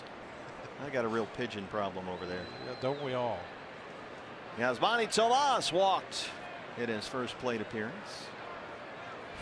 Good at bats, good at bats. That's what the Diamondbacks should be telling each other when they leave that third base dugout to go up to the on deck circle. Just have a good at bat. Can't really control the results, but you can control the quality of the at bat. Make sure you get a good pitch to hit. As Monty lays off that one, I was going to ask you, what's your definition of a good at bat? Swinging at strikes, hittable strikes. We know that the pitchers can throw that ball in the corner at the knees or elevate up there at the top of the zone. Those are strikes, but they're not strikes that you can really do much with. So make sure you're getting hittable strikes and then put a good swing on. Always sounds so much simpler than it really is. Now that's a hittable strike. You don't mind a guy taking a good rip at an 88-mile-an-hour cutter right in the middle of the plate. But don't chase that two-seam sinker at the knees moving down. That's a pitcher's pitch. That's going to induce that weak contact that we saw in the highlights. So just because it's in the strike zone doesn't mean you should necessarily swing. Until you get to 2 strikes. Yeah, then you've got to open up your zone a little bit more. Tomas gets it in the air, deep right center field. Blackmon at the wall, and he runs it down. Goldie's going to have to hustle back in there. Yasmani Tomas just missed a home run. That hung up there a long time. Blackmon had plenty of time to get over there right in front of the pool. I have to believe roof and panels open. This ball gets out into the pool. Of course, you can't have it both ways. Mark Reynolds' ball would have been in the pool earlier in the ball game as well. Charlie Blackmon never took his eye off that ball, tracked it all the way to the barrier out there, and his pitcher gives him a standing ovation on the mound. Well, nevertheless, it's a good sign for the Diamondbacks. We just showed you all the weak contact that Russin had been generating. That one really got up and almost out of here. Here's Wellington Castillo.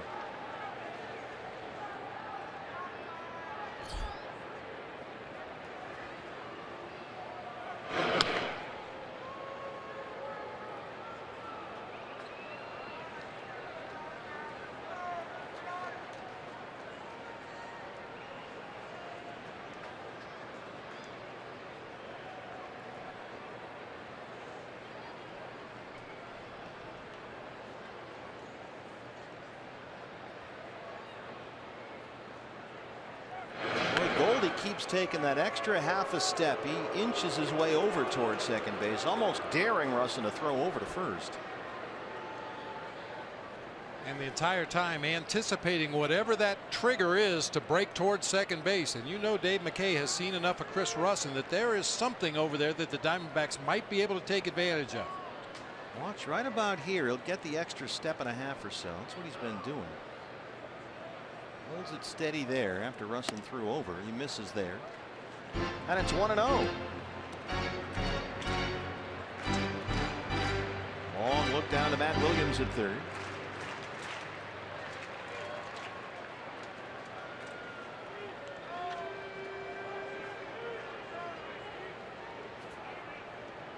Well, Goldie doing it again, inching over towards second base.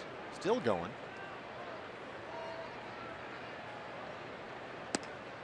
And again, Russin misses. 2 balls and no strikes. He's thinking about that runner at first. Maybe the distraction of Goldie over there at first base, taking a big lead, then shortening it up a step the next time, and then taking another big lead again. Certainly, they're aware of his base stealing abilities over there at first base, and Russin splitting his attention between the base runner and the hitter. That's when bad things happen. Yeah, quick throw over now.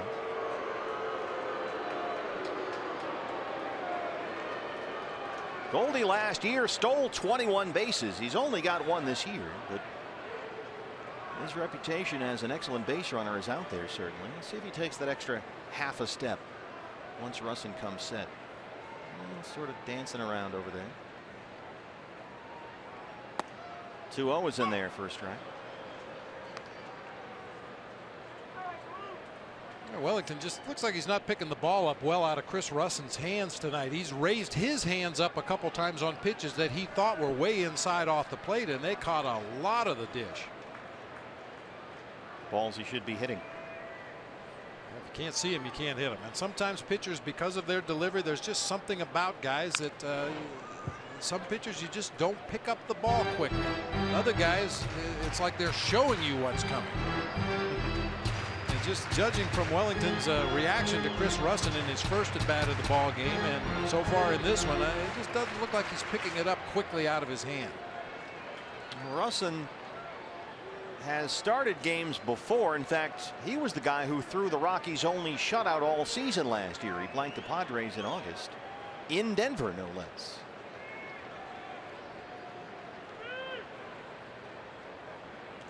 Goldie holds at first, and Castillo takes ball 3. Count is full.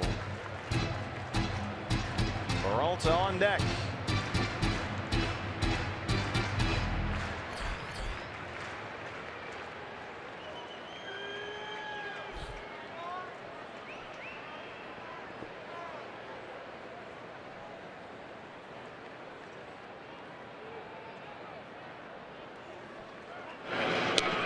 Russell reminds me a little of Jimmy Key, former Toronto Blue Jay. With all of his pickoff moves, we've seen a big leg kick, slow pickoff attempt. We've seen a slide step pickoff attempt. We've seen him step off and snap a throw over there. Jimmy Key had a variety of pickoff moves at first base.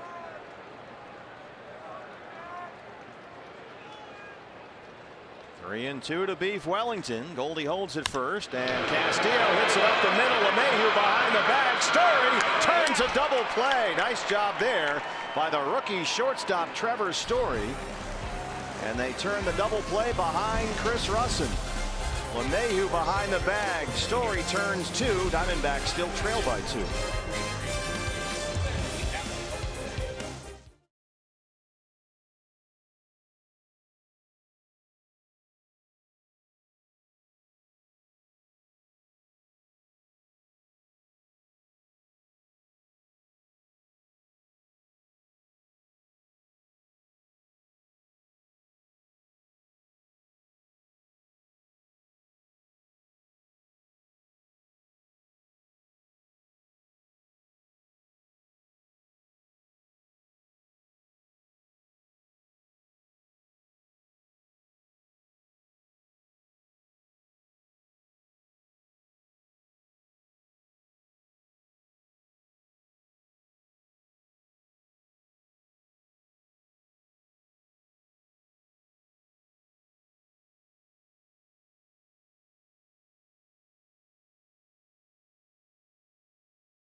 To left, they still trail the Rockies 2-0. Hey fans, when the D-backs win, you win at Papa John's. A day after every Diamondbacks win, you get 50% off your regular menu price online order at Papa John's. Enter promo code D-backs50 at papajohns.com. D-backs have not been able to find the offense so far. They have only 1 hit against Chris Russin. In the meantime, the Rockies have gotten to Zach Greinke for 2 runs on 7 hits. An RBI double by Trevor Story, RBI single by Gerardo Parra. And Charlie Blackmon, who singled and scored his last time up, leads off the Colorado 5th. It's rare that the leadoff hitter leads off his first 3 at bats of a ball game. Led off the first, the third, now again here in the 5th.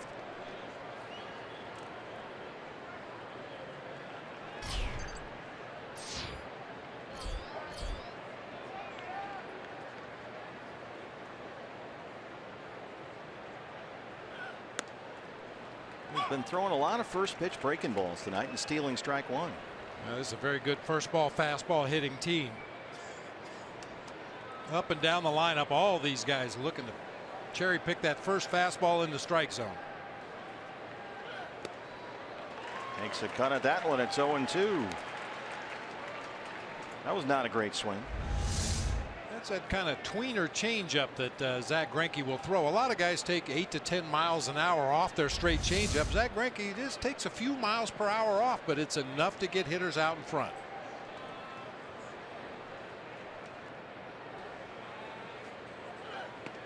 And he strikes out Charlie Blackmon. 6 strikeouts for Zach Greinke. 1 down in the 5th.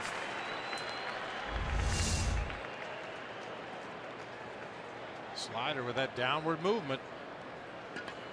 We can give you so many different looks in an at bat. You mentioned the Trevor Story at bat earlier in the ball game when he threw 2 fastballs, 2 curves, 2 sliders, and a changeup. Against this Rockies lineup, you may have to use all your pitches every at bat. Trevor Story has struck out and hit an RBI double. It is 10th home run of the season here last night.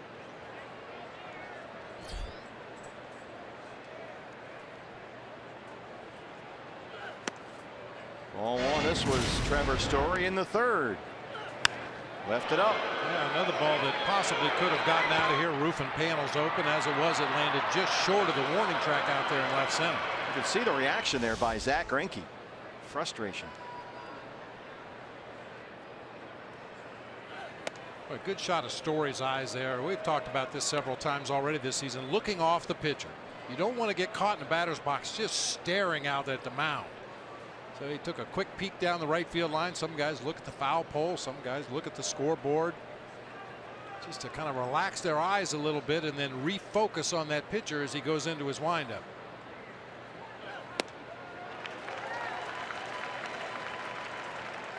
Now your buddy from St. Louis the other day, he'd stare. My buddy? Yeah, the guy in the stands. We kept showing the one that didn't blink, the Cardinal fan who doesn't blink. Yeah, he would like to stare at the pitcher. He can't help himself because he can't blink. It's a weird thing.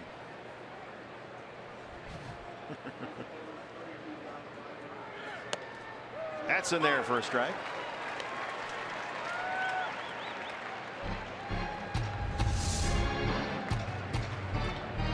Boy, that is the pitcher's pitch that we were talking about. That's a strike. There's no doubt it's a strike. But as a hitter, you can't do anything with that ball. Hit an easy grounder to the right side.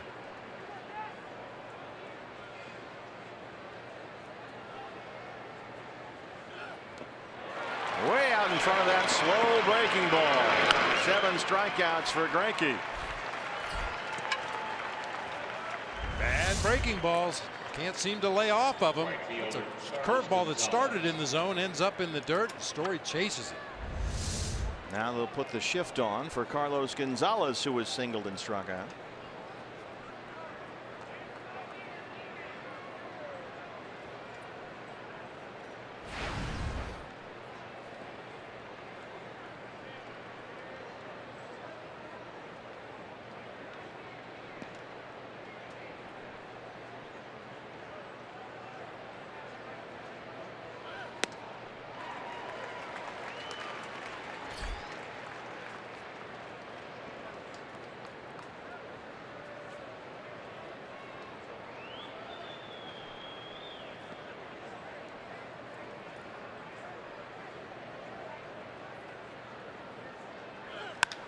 That's hit hard into right center. Chris Owings over to cut it off. They'll hold Cargo to a 2-out single.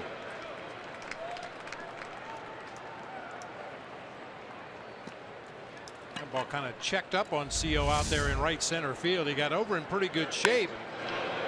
And then you watch the ball kind of kicks back to his right. He has to stop in his tracks and reach back to make the play. Cargo had thoughts about going for 2, but CO able to get to it and hustle it back in quickly. Nolan Arenado has singled and struck out.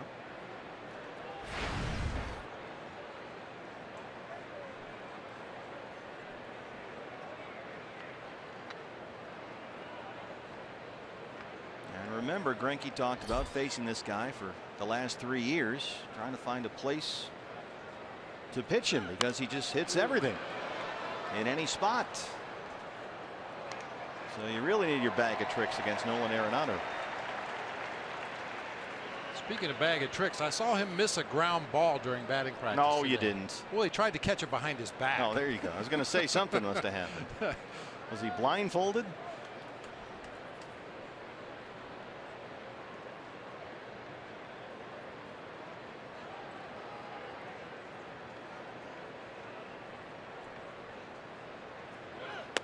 Interesting for Greinke here. They've tried, and Mike Butcher has been on him to pitch inside more against some of these right-hand hitters, because the righties lately have been finding a way to get to those balls that Greinke leaves on the outer half and hit them the other way for home runs. So Mike Butcher has been saying, come inside more, come inside more. But if you come inside to Arenado, he can crush you. Anything on the inner third, you got to be careful. Because he can turn on those things, and he has a unique ability to keep it fair and just pull it down that left field line.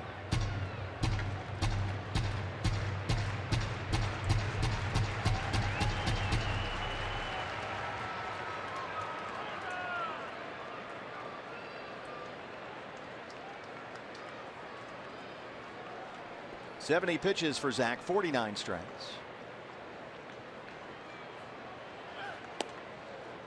Missed with a breaking ball that time. He's behind 3-1. Parra on deck. 3 straight balls to Arenado.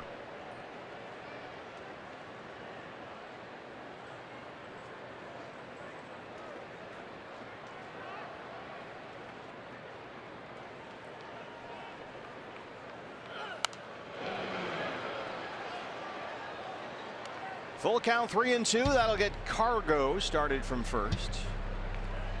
Shift is on for Arenado, so the second baseman Segura on the shortstop side of the bag here. All that room on the right-hand side of the infield for Arenado.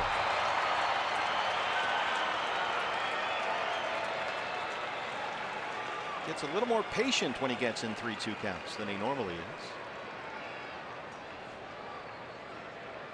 There goes Gonzalez. Missed inside, ball 4. Look at Greinke's reaction there, hopping up off the mound. It looked like Wellington was set up away and reached back to the inside part of the plate, just off the corner. Boy, he really wanted that one, I guess. Second walk issued by Zach Greinke, so now 2 on and 2 out for Parra. Well, Zach's not a guy that shows a lot of emotion out there on the mound, but we've seen it from the first pitch of the ball game tonight. Yeah. You never see anything from Zach Greinke out there, but he's been a little more demonstrative here tonight. Parra, an RBI single his last time up, 1 for 2.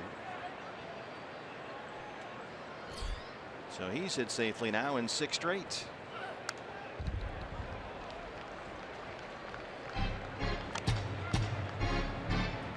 Gerardo Parra making the rounds today before the Rockies took batting practice, greeting a lot of the ushers and some of the regular fans here at Chase Field. Fans that came out and rooted for Gerardo Parra for a long time.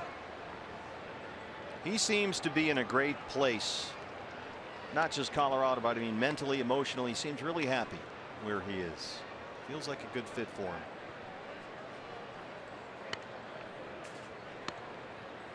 Uh-oh, BB. The Wetzel's pretzels have made their way into the booth, and they are loaded with cinnamon.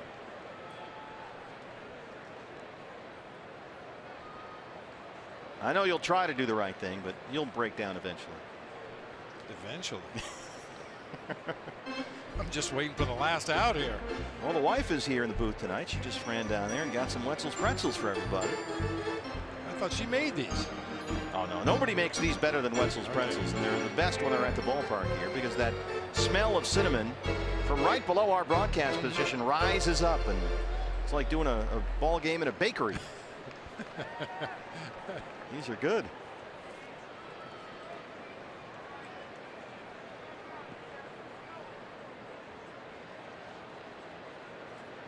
Gonzalez at second, Arenado at first, 2 outs.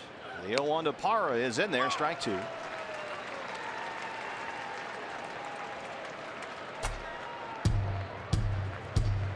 Can't come to Chase Field and not get Wetzel's pretzels. Mike and Sharon's cactus corn down there too. We got the good stuff here.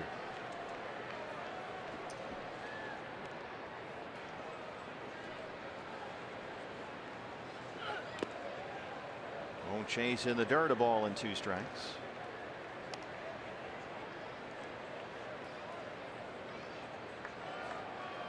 You think back to some of the things Gerardo Parra used to do as a member of the Diamondbacks that occasionally would cause you to pull your hair out. We've already seen one tonight. A base running blunder, got thrown out at third base with Mark Reynolds at the plate. 2 outs in the inning. And as a hitter, he would occasionally chase that high fastball up there around neck high. Zach Greinke has a couple of pitches to play with here in this at bat if he chooses to try to elevate one.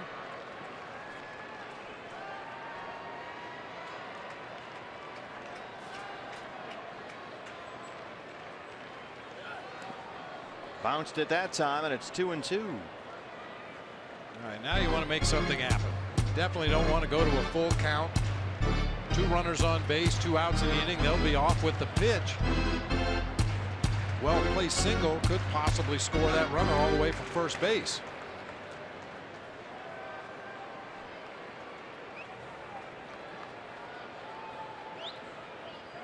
I heard a pitching coach refer to the 2-2 pitch in this situation as a pitch of action. You want something to happen right here. Nope, he missed. Full count, 3-2, and that'll start the runners. Second consecutive full count for Greinke, who walked Arenado last time. Started this inning off with 2 strikeouts. He got Blackmon and Story. Cargo singled. He lost Arenado in a 3-2 pitch. And now the count is full to Gerardo Parra.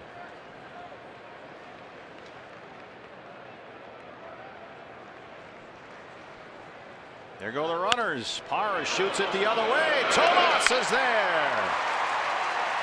Greinke strands 2. He keeps it a 2-0 ball game.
Offense, just 1 single so far against lefty Chris Russin, who's making his first start of the year for the Rockies. They trail it 2-0.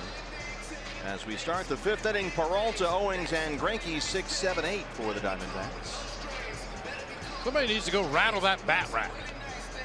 Sometimes when a team is in a little bit of an offensive funk, a bat boy or one of the players or one of the coaches goes over and just kind of rattles the bats around in the rack there. Wake them up a little bit. Big crowd here tonight, 32,987.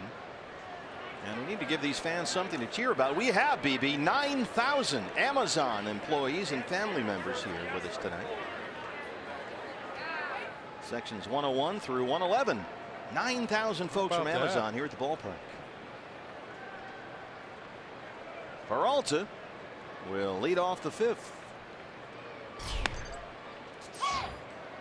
Rockies put the shift on for David.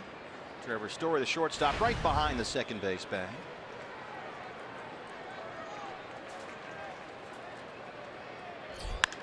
And he hits it right to him. Well, that's why you shift right there. That's it. 6-3 put out brings up Chris Owings.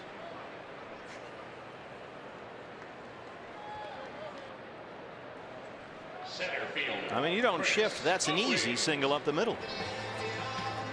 And guys aren't even surprised anymore. When you think back when we played the Atlanta Braves a few years ago, and Chipper Jones hitting ground balls up the middle of the field, and there was a defender standing right there, and it was like this incredulous look on his face. How can you play somebody there? Guys don't even bat an eye anymore. Here we are. Owings walked his first time up.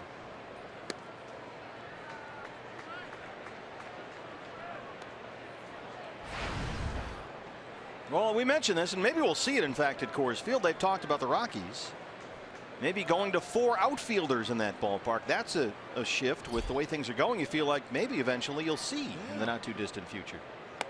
You got all that ground out there. Maybe you don't need 4 infielders. Maybe you're better off at Coors Field with 4 outfielders.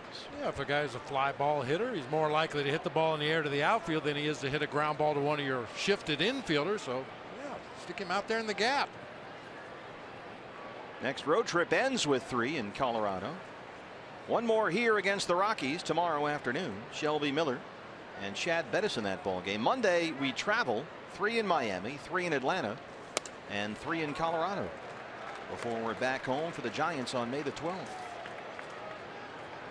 And after that, the Yankees coming to town. So some big games coming up on the next homestand, fans. dbacks.com/tickets.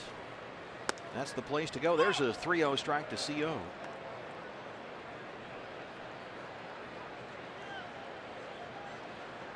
Nice night to be here. Roof and panels closed. Some weather outside, so we got nearly 33,000 in here with us tonight. And now the count is full, 3-2.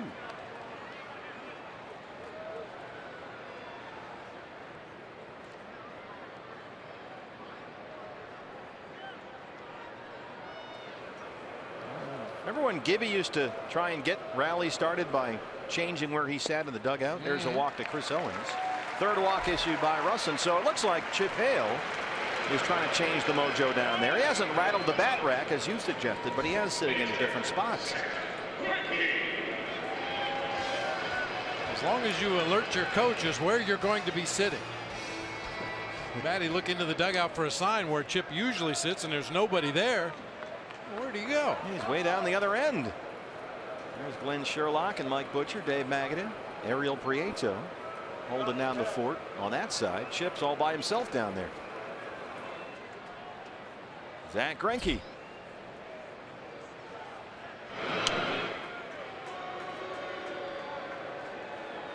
Chris Owens with 2 walks in the ball game, hitting in front of Zach Greinke tonight.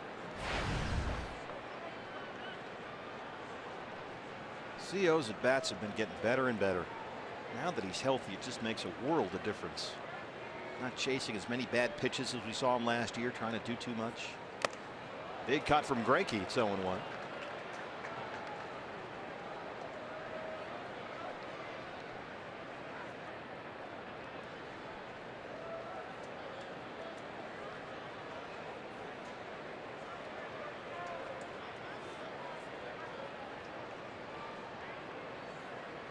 It's not like Russin has dominated. He's got 9 more strikes than balls. Pitch number 70 on the way. And right now, make it 10, 40 strikes, 30 balls for Chris Russin, who has walked 3 and struck out 4. He's given up just 1 hit. But very efficient, keeping the ball down.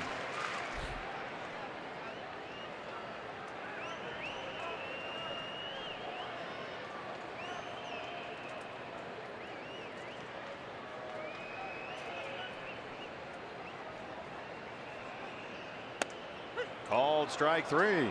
5 strikeouts for Russin, 2 down in the 5th. Shortstop, Nick Ahmed.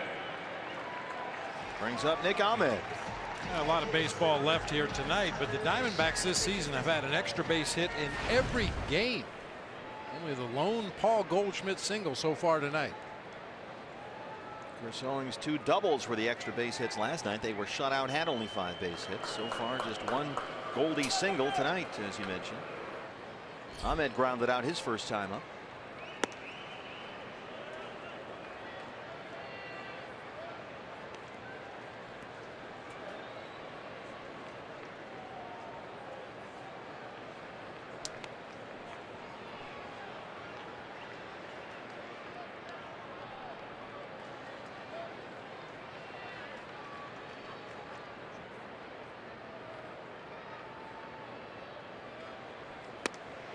One and one.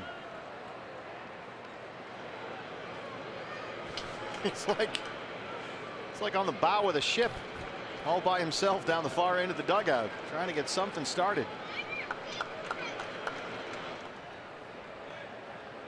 where he's at, he can just yell out to Matty what he wants him to do. Yeah, that's true.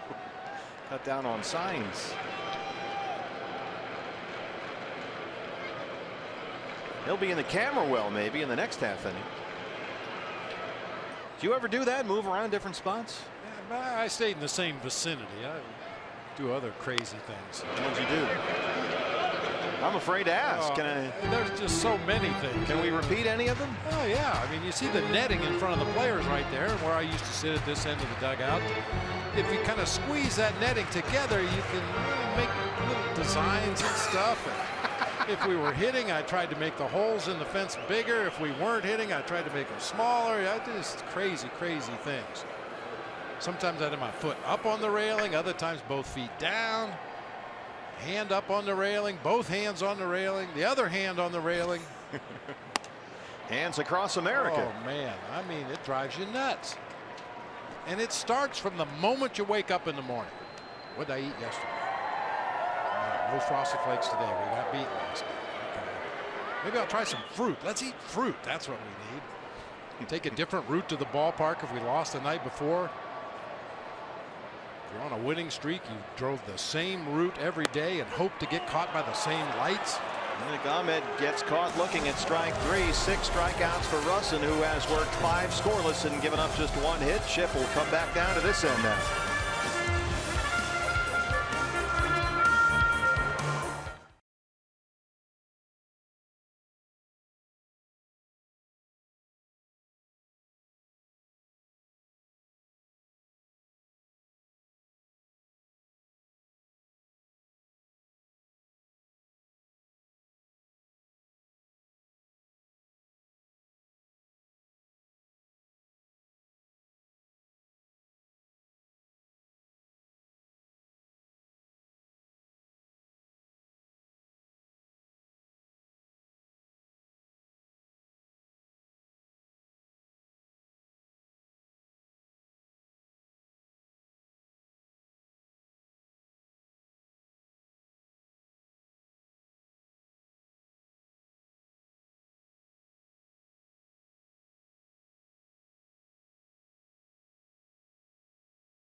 It's Sunday's game.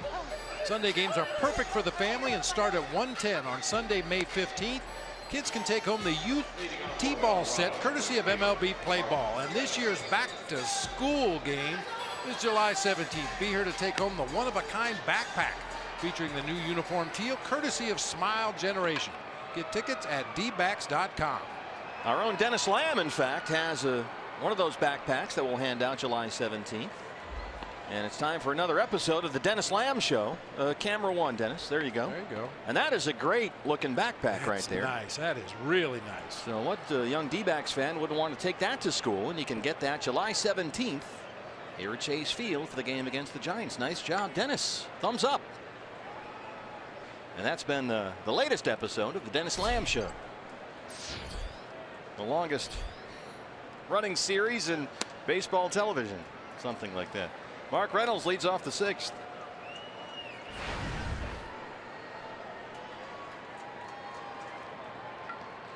Zach Greinke, 80 pitches, 53 strikes. 2 runs on 8 hits for the Rockies. No runs on 1 hit for the D-backs. A ball and a strike to Reynolds, who was doubled and popped up 1 for 2. I mentioned back in the 5th inning that Charlie Blackmon had led off all 3 of his at-bats in the ball game. Same thing can be said for Mark Reynolds. Yeah, Parra's. The one time Parra did get it hit, it was an RBI single, but he got himself thrown out at 3rd. So that ended the 3rd inning.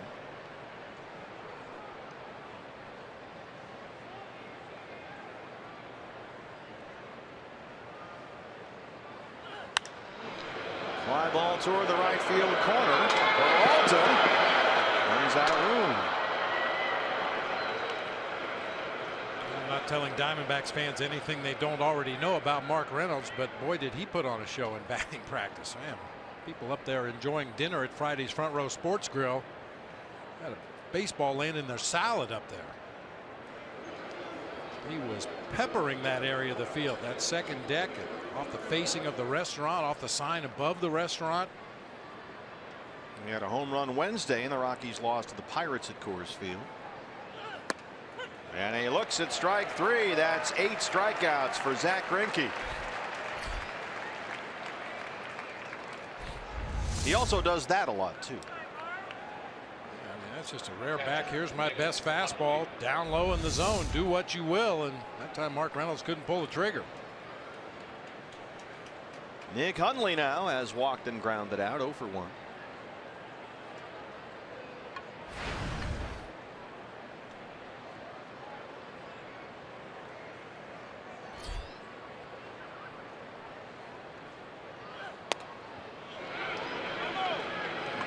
He did not go, says Jordan Baker down at first.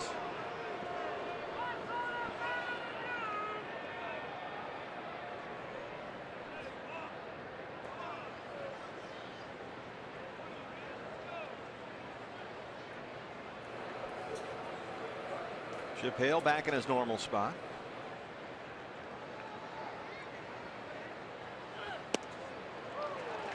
Swing and a miss.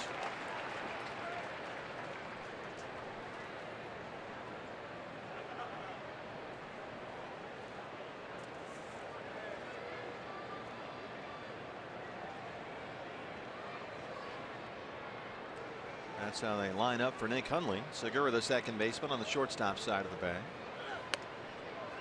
In there for a strike, 1 and 2. With Zach Greinke on the mound, Paul Goldschmidt can shade over toward second base even more than he normally would. Zach is so quick about getting over to cover the bag at first. If Nick Hundley, by some strange occurrence, would happen to hit one to the right side, Goldie's got to cover that entire side by himself, and Zach Greinke will be to the bag. And there is Goldie. That stays fair. Got to hurry, and sure enough, Greinke is at the bag. It's like you can see the future. He's just executing some good pitches here, and that time Nick Hundley took a fastball away, tried to shoot it through that right side, but Goldie ranged far to his left, back to his normal position to field that ground ball, and Zach always gets over there to cover the bag in good shape. 2 down for DJ LeMahieu, who doubled to left center field his last time up. He's 1 for 2.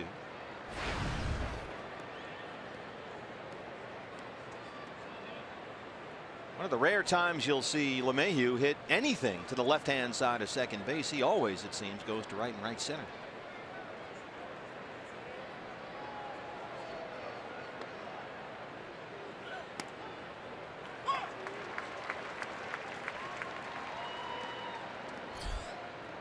Nice to see him get a quick third out in this 6th inning and leave himself some pitches for the 7th. Zach Greinke. Pitch number 90 on the way.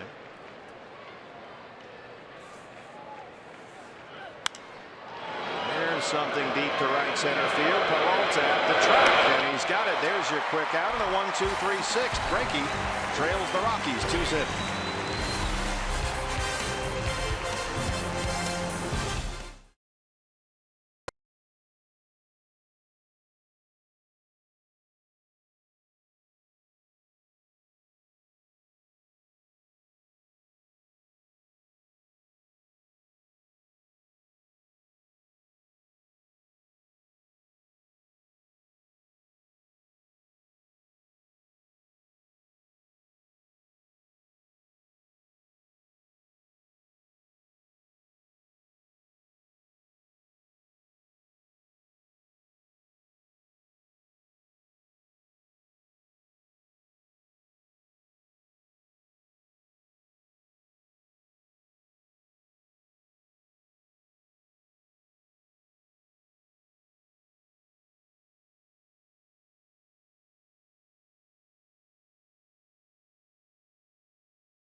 Diamondbacks trail the Rockies 2-0. Hey fans, if you're looking for a cool way to spend Memorial Day weekend with a family, well, we've got you covered right here. It's the air-conditioned comfort of Chase Field. That's the place to be. You'll get the D-backs pool bag on Saturday, May 28th, courtesy of Mattamy Homes. And on Memorial Day, Monday the 30th, pick up the D-backs barbecue apron, courtesy of IHOP. For tickets, visit dbacks.com. Well, here's good news for the Diamondbacks. They could not solve the mystery of left-hander Chris Russin, who worked 5 scoreless innings. And a new pitcher is on for the Rockies. It's the right-hander Carlos Estevez, just called up from AAA Albuquerque about a week ago. And these are his numbers so far. 6'4" right-hander, 23 years old, out of the Dominican Republic. Averaged about a strikeout per inning at 2 different levels in the minor leagues last year. Right now he is ABR, which is anybody but Russin. Boy, the little lefty for the Rockies was really good tonight. A lot of weak contact, 6 strikeouts in the game. He did walk 3 Diamondbacks hitters, but managed to pitch around those. That's in the seats. Time for the Coors Light Cold Hard Facts. Gene Segura up there 0 for 2 so far.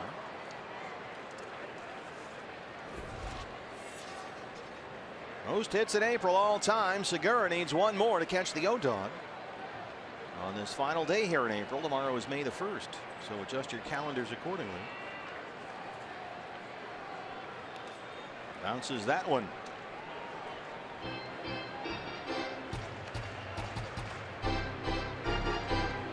Baseball fans in the Valley may have seen Estevez in the Arizona Fall League, where he had a good run. 11 appearances, went 1-2 with a 3.97 ERA, 14 strikeouts. He was a rising star in the Fall League last fall. Bounced over the middle, and there it is. Gene Segura ties Orlando Hudson, the Major League's hits leader, a leadoff single. Just the 2nd hit tonight for the Diamondbacks. No shift on for the Rockies this time. You see LeMahieu and Story split wide apart up the middle, and that's right where Gene Segura hits it, right back over the bag. Brandon Drury now. Drury has struck out, grounded out 0 for 2.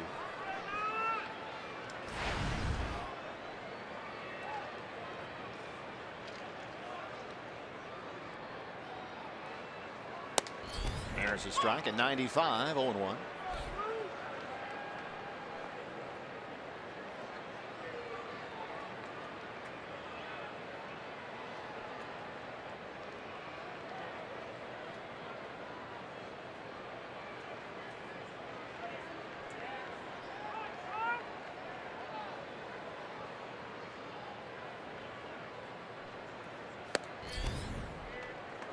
Chip Hale was true to his word this week when he said that Brandon Drury is clearly forcing his way into the lineup more often, and they would have to figure out where to fit him in the lineup, and they've done that all week. He has started games at 4 different positions, and as Chip said, they will just keep running with it because he's a darn good player. And he has been piling up the extra base hits lately. Started games at 2nd base, 3rd base, left field, right field. Lays off that one, 2-1.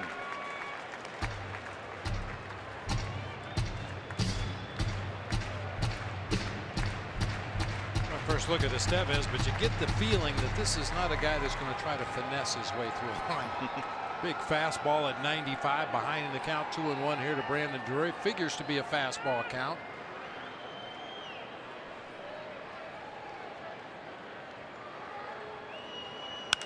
That one is launched way back and gone. Brandon Drury, that's number 4, and we are tied at 2.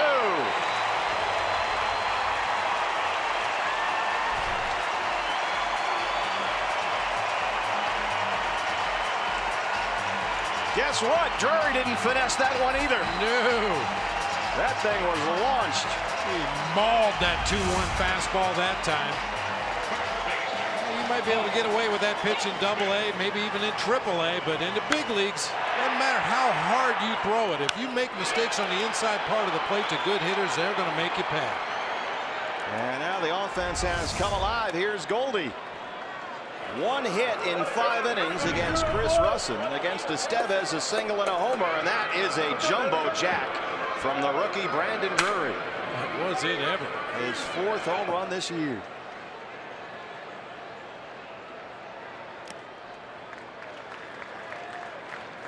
And you compound the fact that so far Estevez just hasn't commanded anything but the fastball. Bounced some sliders, threw a changeup in the dirt that time. Things have changed quickly here. 410 feet is the StatCast reading on Brandon Drury's home run. It seemed a lot more majestic than that. It was high in the air. Roof and panels open once again. It may have been up on top of Friday's Front Row Sports Grill. Waiter, there's a baseball in my suit. Don't say anything. Everybody will want one. 2-0 to Goldie. In there for a strike at 95. Well, how about Brandon Drury? Last 12 games for Drury. 10 extra base hits, 9 RBIs. Buckled him that time for a strike. 2-2.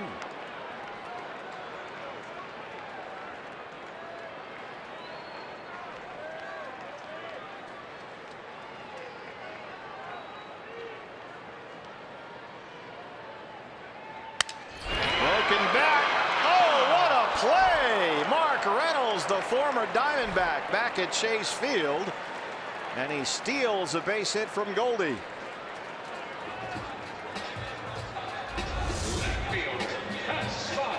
Jam shot, broken bat. Reynolds ranging far to his right. I don't believe DJ LeMahieu would have had a play on that ball. He was shading up the middle of the field. Reynolds, the only Rocky defender that could get to it. What a nice diving play. First out in the home half of the 6th, and what is now a 2-2 ball game. Yasmani Tomas, a walk and a fly ball out. Tomas almost took one out of here off Russin his last time up. Charlie Blackmon ran it down right in front of the pool in right center.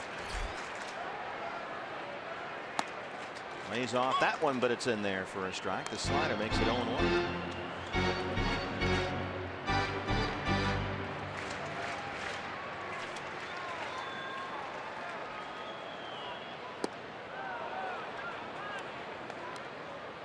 He's up there looking for fastballs, hasn't got one yet.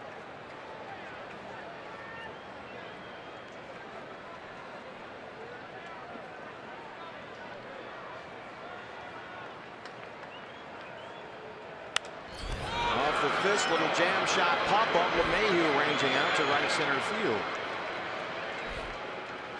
2 down. Here's Beef Wellington. Castillo has struck out looking and hit into a double play. It's been a rough night so far. But now he's in there against Estevez. At 280 on the year.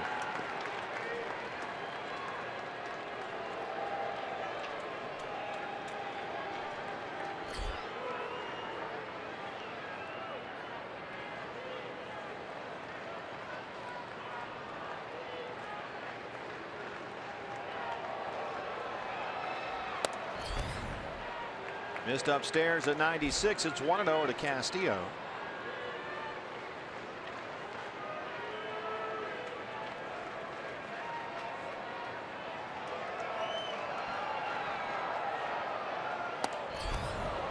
Big cut at that one.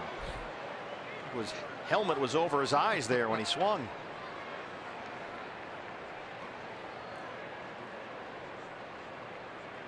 Yeah. His eyes spun around in his skull that time he swung so hard.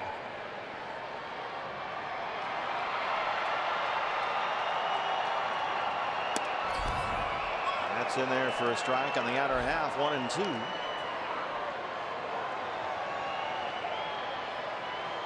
A Segura single, a Drury homer have tied it 2-2. About 33,000 in here tonight. Lays off that one. 2 balls and 2 strikes. Well, the bad news is after the first 3 hitters of the inning, Estevez is starting to find a feel for that slider. Thrown some pretty good ones to the last 2 hitters. Broken bat. Center field for Blackmon. But Segura gets his base hit to lead off the inning, and then Brandon Drury crushes one. His 4th of the year. We'll head to the 7th. D-backs and Rockies are tied at 2.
Brandon Drury's 4th home run of the year has tied it up 2-2.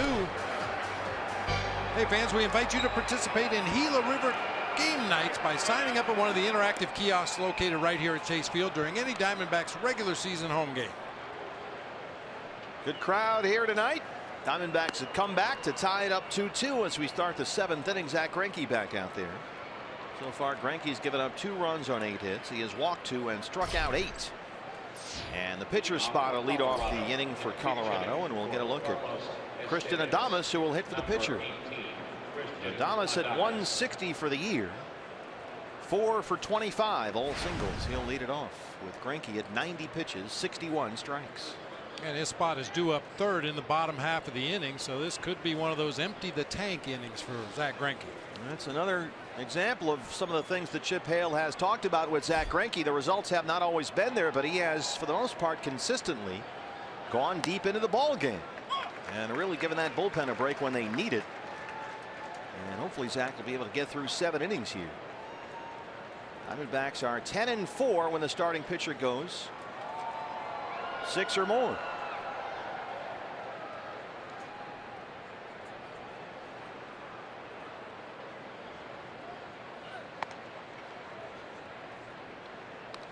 D-backs made another roster move before the ball game today, trying to freshen up that exhausted bullpen down there.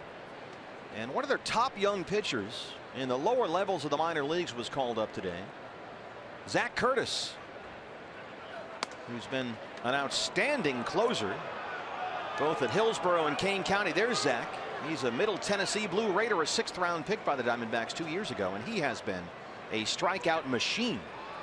But he's up here from A-ball. He got called up from the Visalia Rawhide last night. Quite a jump.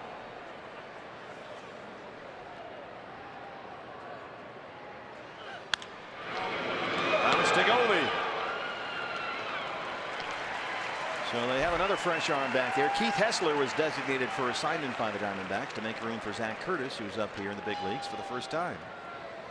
And of course Jake Barrett was just added the other day as well. So some fresh arms back there. It seems, BB, like there's a new guy back there every day. Yeah, get on the shuttle. Yeah, Zach Curtis, you may see him sitting there on the chair, go, boy, he doesn't look very big. He's only 5'9", weighs 190 pounds. He has put up some ridiculous strikeout numbers in Hillsborough and Kane County. Charlie Blackmon has singled, scored a run, and struck out twice. He's 1 for 3.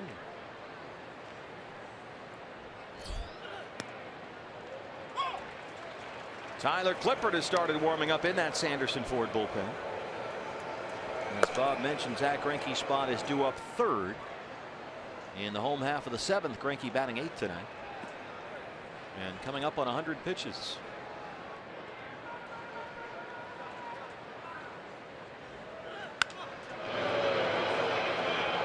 hasn't exactly been textbook. The locations have not been exactly the way he's wanted, Bob. But, you know, in the end, if he gets through this inning, it's going to be 7 innings. 2 runs, 2 walks, 8 strikeouts. That's about what you're looking for. Yeah, his stuff has been really good tonight. Dipping and darting. The slider's been as good as we've seen it this year. That 2-seam fastball has had a lot of sink inside to the right-handers. As you mentioned earlier in the game, stole some first pitch strikes with that big, slow curveball. 0-2 to Blackmon. Doesn't chase that one. And he, as you said, the key to the ball game, he has to this point kept it in the ballpark.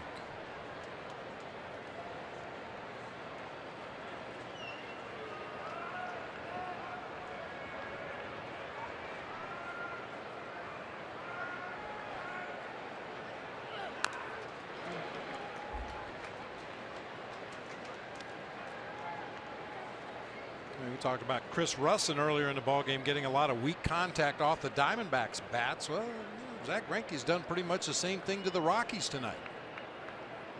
Been a few hard hit balls, but not as many as we've seen in past starts. Still some work to do here in this inning. Blackmon fights off another one. And here comes Kirk Farley down the right field line. Our Golden Glover down there.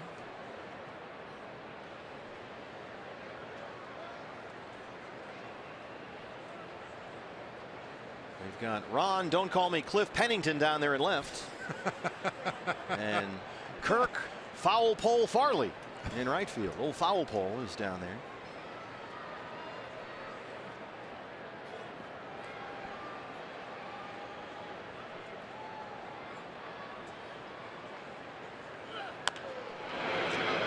That's going to stay fair for Goldie. He'll take it himself. 2 down.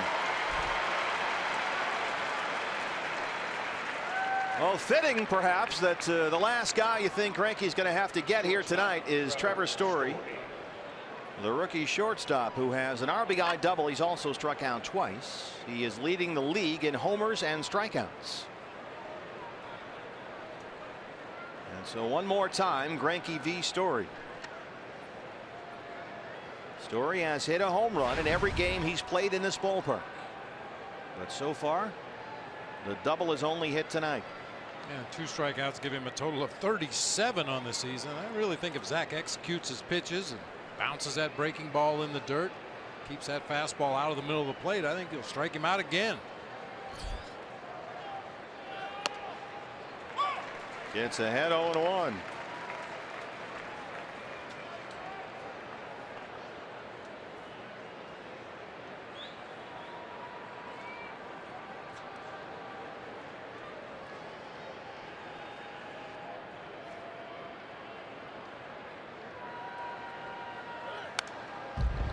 Zach has given up only 2 hits since the 3rd inning.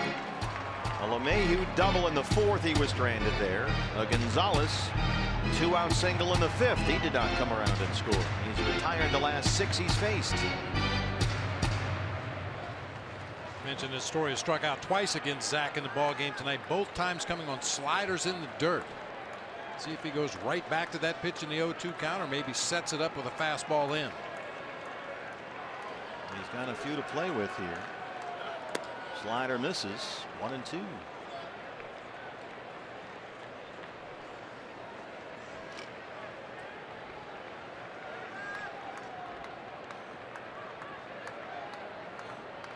Tyler Clippard still throwing in the Diamondback bullpen. Missed upstairs with a fastball, and Story's back even. 2 balls and 2 strikes. So he went slider away, no good. Fastball up, no good. Bounce that slider. I just think this is just such an aggressive young hitter. He wants to swing that bat, and you get it close to the zone with some movement down and away from the right-handed hitter. Good chance he'll chase it again. Nick Ahmed is there, and Zach Greinke gets through 7. We stretch at Chase Field. It's a 2-2 ball game.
ready for the D-backs to put 3 more runs on the board, because you know what that means, Diamondbacks fans. When the D-backs score 5 or more, Taco Bell is giving away 3 free tacos with the purchase of a large drink between 4 and 6 the following day at participating locations. Well, Zach Greinke, there's a key 7 innings of 2-run ball, a conversation with Wellington Castillo down there. And we assume that his night is over. Mike Butcher chiming in as well, the pitching coach there. Yeah, it's still a work in progress. Zach Greinke working with Wellington Castillo and Chris Herman for that matter. Learning new catchers, catchers learning new pitchers, and with each passing outing, you get a little more knowledge, a little more under your belt going into the next one. New pitcher for the Rockies. We saw him last night, the right-hander Gonzalez Herman, who came on to get the final 2 outs of the 7th last night. He struck out Drury, got Owings to fly out. And he'll work to Peralta. Owings in the pitcher spot here in the Arizona 7th. Herman last night threw 12 pitches, 8 strikes. His 5th appearance of the year.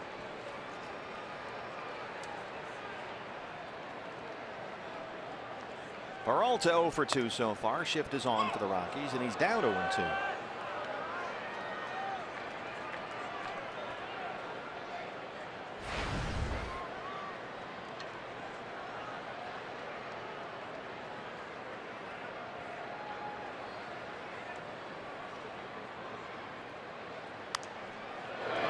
Clippard continues to warm up in the Diamondback bullpen, so it looks like he'll get the 8th inning.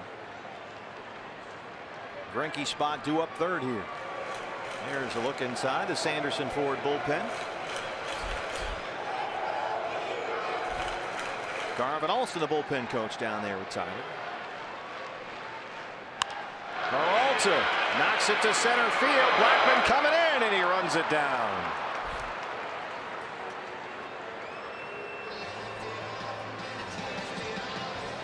Blackman had to make a quick adjustment on his route to that ball. I think he thought it was hit better than it really was. Was going laterally over toward that gap in right center. Had to change direction and come streaking in to make the play. Chris Owings. CO has walked twice tonight. Jake Lamb has come out of the Diamondback dugout. He's in the on-deck circle. Looks like he'll hit for Greinke.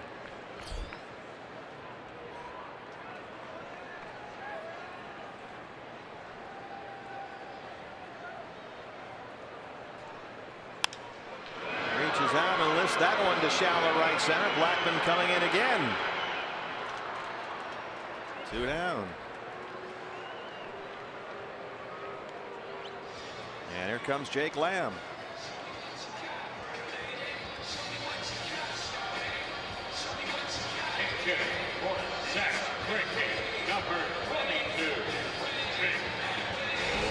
Jake at 282. He's homered 3 times. He went 0 for 4 with a couple of strikeouts last night. And both managers choosing not to get a left-hander up. You look back to that top of the 7th when Trevor Story lined out to Nick Ahmed to end the inning. Carlos Gonzalez in the on-deck circle. But Chip Hale was content to go with his right-hander. You think that's because it was Greinke? You don't get the lefty up? I think that's probably exactly why he did it. Now, as far as Walt Weiss, I'm not sure. He's got 2 lefties down there in the bullpen. Jake Lamb's been standing in the on-deck circle. But no lefty up in this situation. Good opportunity for Jake here against a hard-throwing righty. Von Herman is ahead, no balls and 2 strikes. Rockies overload the right-hand side of the infield against Lamb. Arenado all by himself in the shortstop spot near 3rd. Up and in with a fastball. It's 1-2.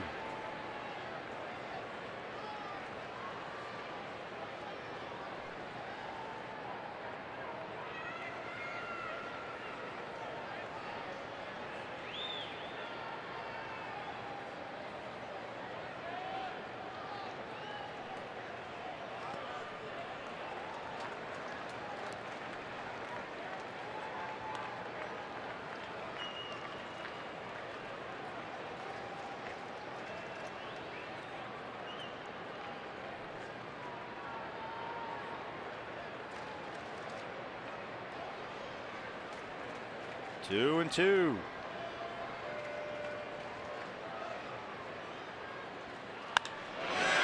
Fly ball, right field. Gonzalez has room.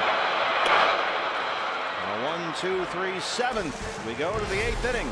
D-backs and Rockies tied at 2.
As we start the 8th inning, the Gig Life high-speed highlights presented by Cox. Zach Greinke tonight retired the last 7 he faced.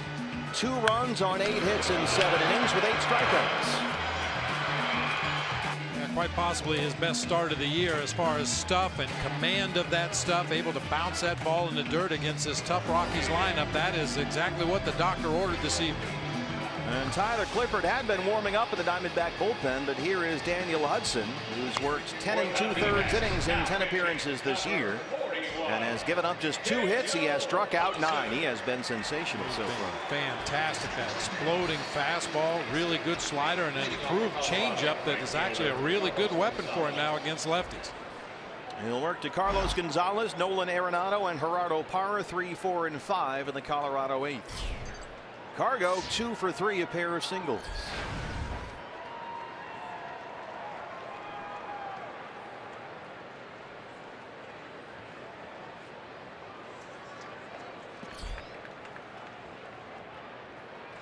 Diamondbacks have the shift on for Gonzalez.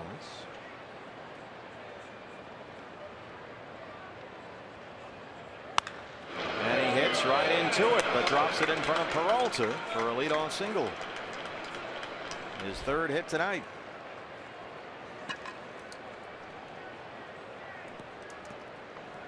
Third baseman Nolan Arenado.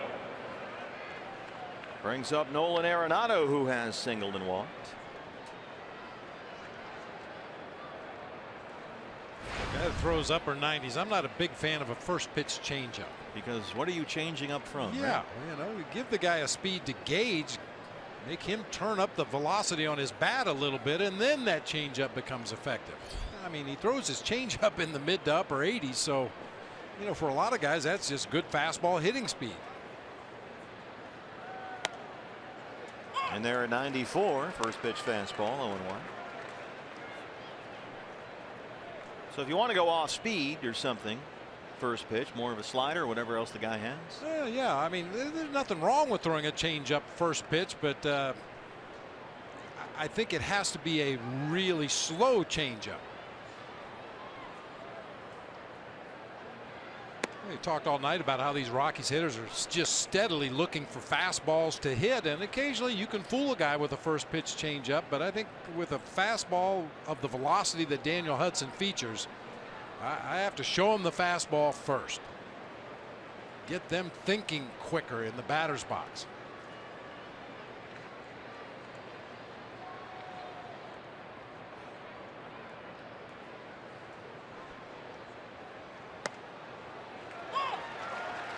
Drop that one in there for a strike. 1-2.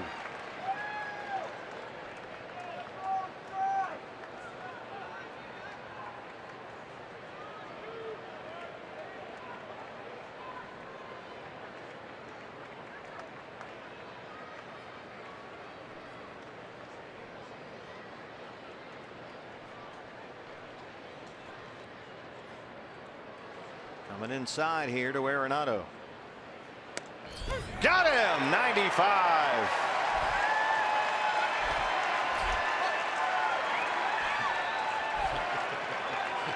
Little baton twirl at the end there. Yeah, I can almost read his mind. You know, you gave him the slider on the outside corner at the knees. Now you're going to give him that pitch off the inside corner at the knees. I can't cover both of them. Little message there for Toby Basner, the plate umpire. Gerardo Parra now. Parra had an RBI single in the third. He's 1 for 3. Well, it was a great job by Daniel Hudson. In and out, away, away, back inside. Nolan Arenado is not an easy guy to catch looking at a strike 3.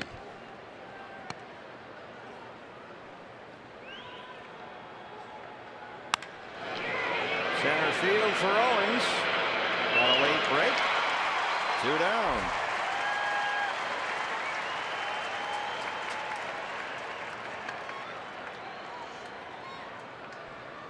First baseman Mark Reynolds. Brings up Mark Reynolds, who doubled in the second. He's 1 for 3. Reynolds striking out more often this year. I know that's probably hard to believe. About 32% of the time he's up there, in fact, and that is his highest strikeout rate since he was with the Diamondbacks, which was 6 years ago now. But he's also hitting well over 300 with a couple of home runs. Yeah, it's kind of a trade-off you accept when you sign Mark Reynolds. He's going to punch out a whole bunch, and you know that going in. But the trade-off is he's going to hit the ball in the seats.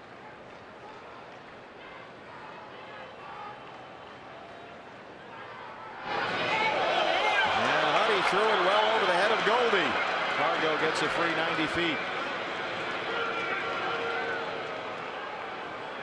And his E1 puts Gonzalez at second with 2 outs. He's the go-ahead run. Conference time at the mound with the corner infielders.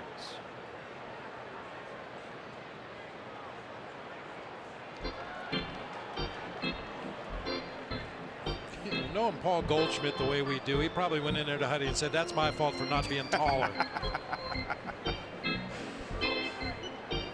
That is a big 90 feet, though. 2 outs in the inning. You'd like to get that third out quickly here with that runner moving into scoring position on the bad pickoff throw. Yeah, that's a big base right there for the Rockies.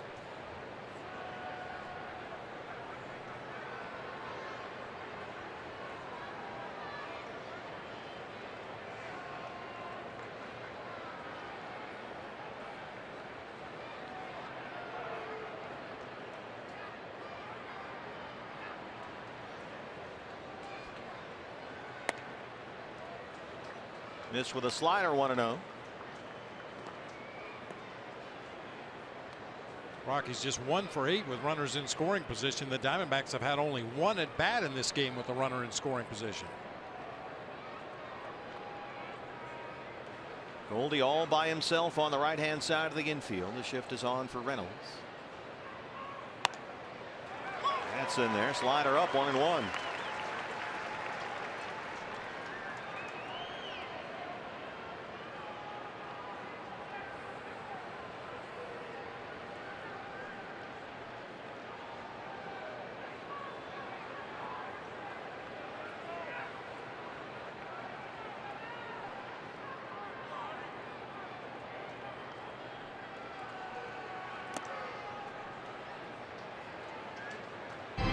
Fastballs yet for Reynolds.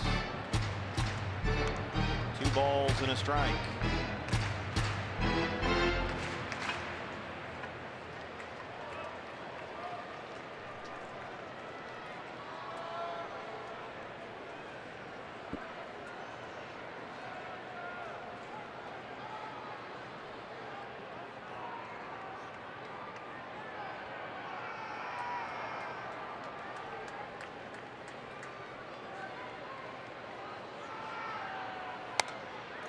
Missed away at 94. It's 3-1. You've got Nick Hundley on deck. And you do have a base open down there at first. You pitch yourself into a dangerous hitter's count right here at 3-1. You Might see a slider off the plate right here. Fastball off the plate away.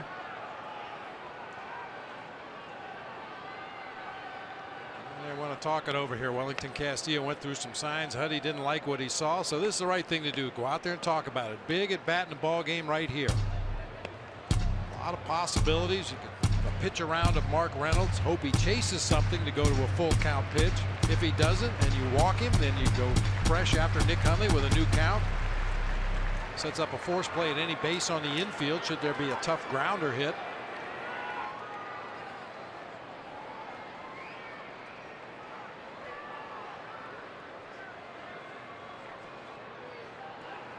Three balls, one strike to Mark Reynolds.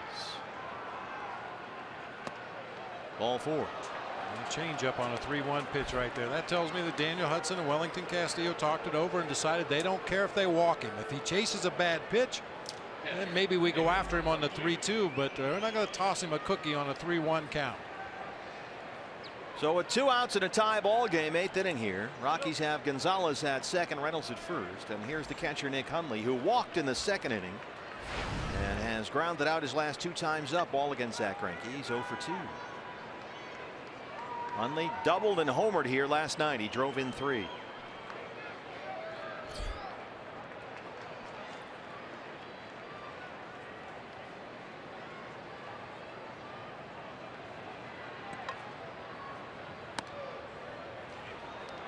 Boy, Huddy's getting frustrated.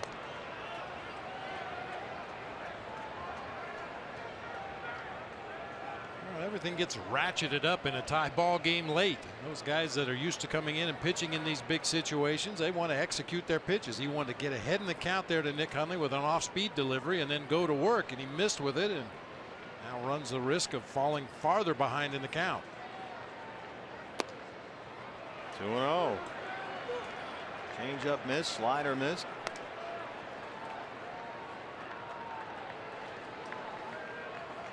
This is where location is everything. This is one of those obvious fastball counts. It's no guarantee that Daniel Hudson's going to throw a fastball, but normally that 2-0 pitch, after you've missed with both of your off-speed deliveries, you come back to number 1. You throw that fastball. Nick Hundley, being a catcher, is well aware of that. Mike Butcher, the pitching coach. Ran it up and in on his hands at 95, and it's 2-1.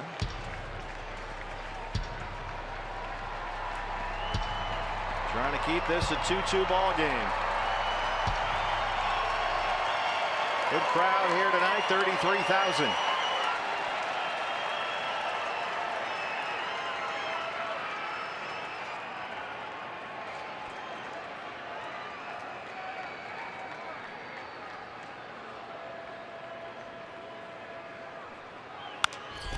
Bounce to shortstop, Nick Ahmed. They get the force on Reynolds, and Daniel Hudson strands 2. He keeps it tied in the 8th.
One of the things we'll be talking about on Diamondbacks Live, the post-game show, the battle between Trevor Story and Zach Greinke and Russ Ortiz.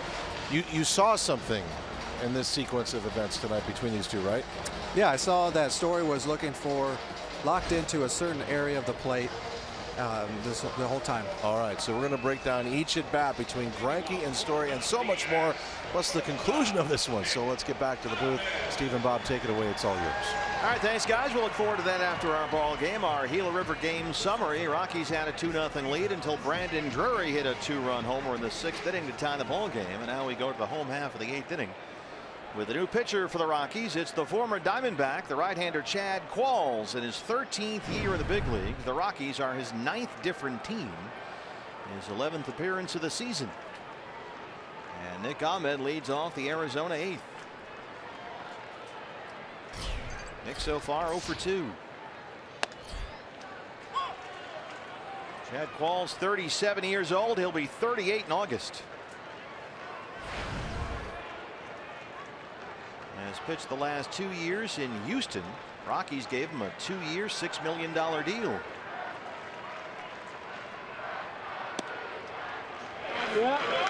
He did not go, says Jordan Baker down there. It's a ball and a strike on Nick. Qualls is one of those pitchers, and as you mentioned, he's done it for a long time. He's a sinker slider guy. Basically 2 pitches, throw a sinker on both sides of the plate, throw that slider away from the right-handers.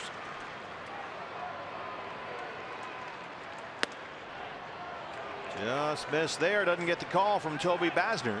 2 balls and a strike on Ahmed. Right now is 3 for his last 41 at the plate.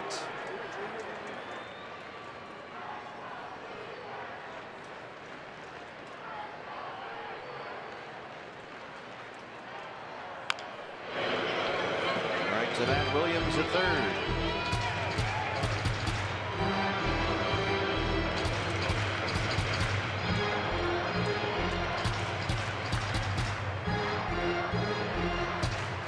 Diamondbacks trying to even this series at a game apiece, get back to 500 on the year. And he came into the ball game a half game behind the Giants and the Dodgers in the NL West, a division in which no team has a winning record at this point in the year. Dodgers are hosting the Padres tonight. They are losing. San Diego leads that ball game 5-2 in the 5th inning. Giants lost again at the Mets, 6-5 the final there. They beat Matt Cain after Jake Peavy had a rough time of things yesterday.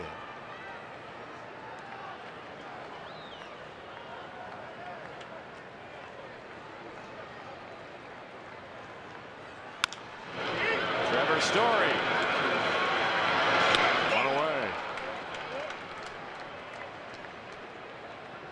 D-back still with only 3 hits in the ball game. A Goldie single to lead off the 4th. Segura led off the 6th with a single, and Drury homered, and that has been the offense so far. And here's Gene Segura.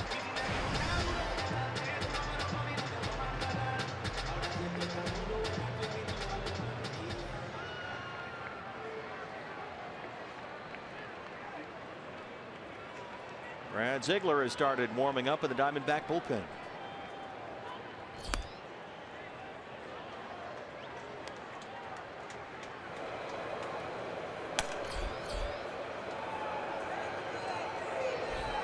Ziegler will begin tonight, having recorded 33 consecutive saves. Drury, who homered his last time up, is on deck. Trying to get Brad a lead here for the 9th inning. And Segura ahead, 2 balls and no strikes.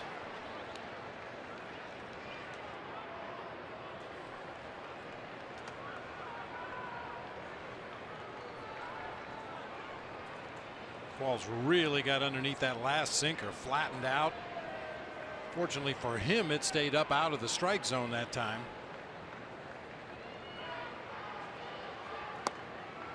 It's another good example of what Chip Hale was talking about with Gene Segura. The at-bats go deeper than you think they would. It's not a 1-pitch, 2-pitch at bat. He will work counts a lot deeper than Chip thought he would coming in. Ahead, 2 balls and a strike. Bounces this one. Story comes in. Tricky hop for him, but he retires Segura.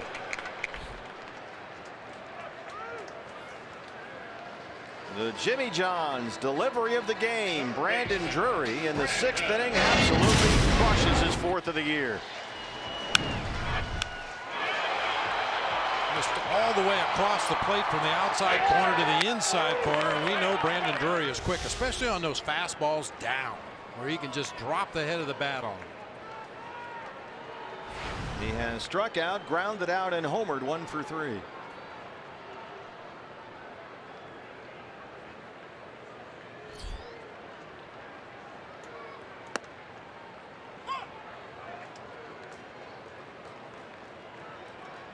Brandon has 20 hits this season, 11 of them for extra bases, including 4 homers.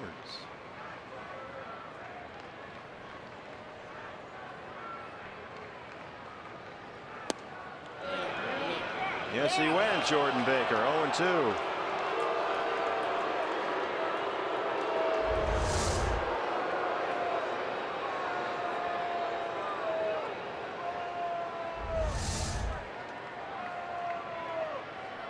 There is nothing in the rule book about a check swing. No. Different opinions from different people on what constitutes a swing and what constitutes a check swing. I talked to one manager one time, and he said every time I went out there and asked an umpire, what do you look for there? He said he got a different answer every time. I'd always heard if the barrel of the bat crosses the front of the plate. But like you said, it's not in the rule book.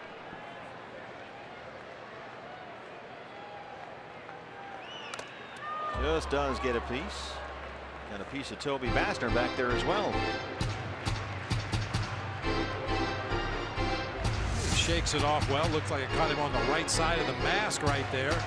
High sinker. Yeah. Boy, that thing running in on Brandon.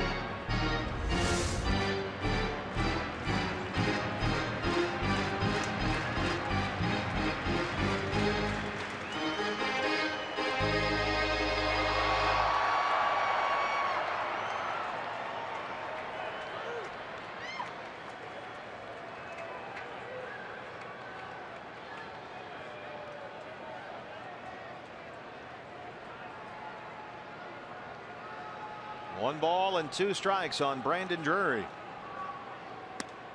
Missed away, 2-2.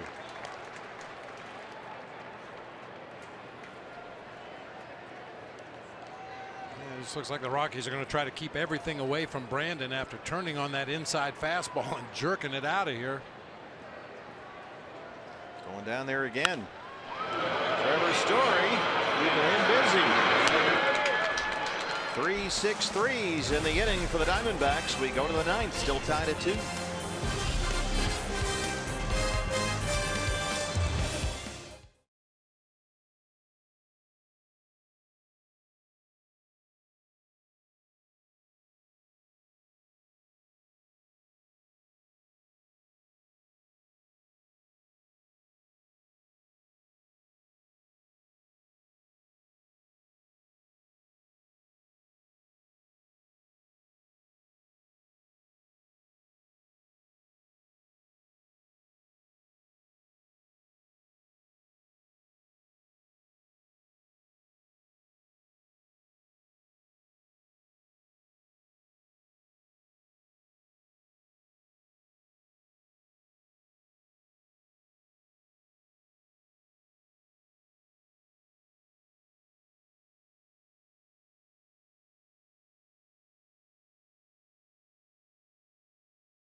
The 9th inning at Chase Field, and fans may the force be with the D-backs as they take on the San Francisco Giants. Star Wars night is here, coming up Saturday, May 14th. And if you get to the ballpark early, you'll get the D-backs Star Wars soft style t-shirt. It's courtesy of Cotton Communications. Visit dbacks.com for tickets. Brad Ziegler, 9 of his 10 appearances have been scoreless, including the last 6 in a row. And he is on to work the top of the 9th inning against Colorado. DJ LeMahieu will lead it off pitcher spot after that, then Charlie Blackmon. LeMahieu doubled in the 4th. He's 1 for 3. Still no one in the on-deck circle for Walt Weiss. I think it kind of depends on whether LeMahieu reaches or not. But you have to have somebody out there, right? That's the rule. A rule. You have to have somebody standing in the on-deck circle, and a lot of times in this case, the next hitter after the on-deck hitter, which in this case is Charlie Blackmon, will go out and stand in the on-deck circle. But there's Blackmon. He's on the top step of the dugout, but that's a good 30-40 feet away from the on-deck circle, which is still empty as LeMahieu gets the first pitch of the inning right to Ahmed. All right, now somebody comes running out here. And it looks like Ben Paulson. Yep, Ben Paulson will hit for the pitcher.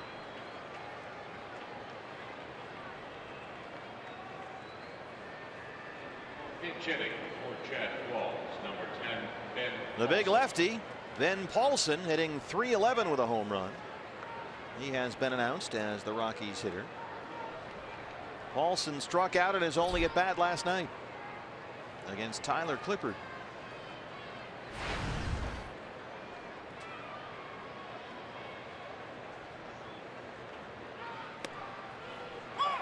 Strike 1.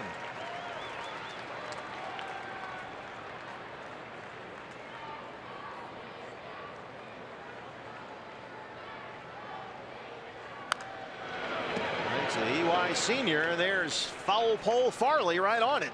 Well, oh no. Took a bad hop. I think the scoring decision is fairly obvious. Kirk foul pole Farley, our Golden Glover, down the right field line. 0-2 on Paulson.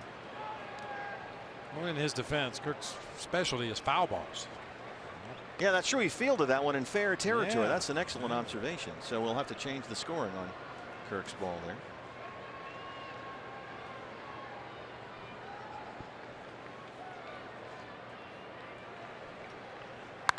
That one is hit toward the right field corner. And just does get outside that foul pole. Speaking of foul poles, that thought for a moment it might clank off that thing. Looked a little bit like Chris Herman's swing on his home run a few days ago. Oh, he left it up. Yeah, you kind of got fooled a little bit, got out in front. Fortunately, a lot of side English on that line drive, takes it right into foul territory. Brad has not been keeping the ball down as consistently as we usually see. He's done an outstanding job. It's hard to do better than what he's done as the closer. 33 consecutive saves, but from time to time he'll leave the ball up this year. And that one is hit hard right into the shift. It's a 1-out single for Paulson, and he's the go-ahead run.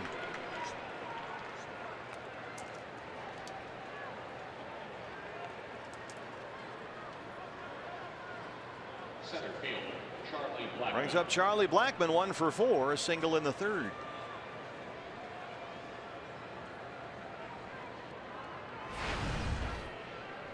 This guy about a .340 career hitter against the Diamondbacks.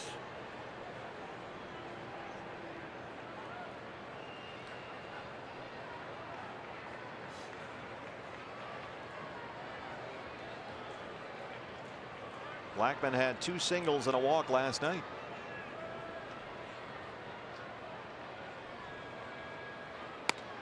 In there for a strike, 0-1.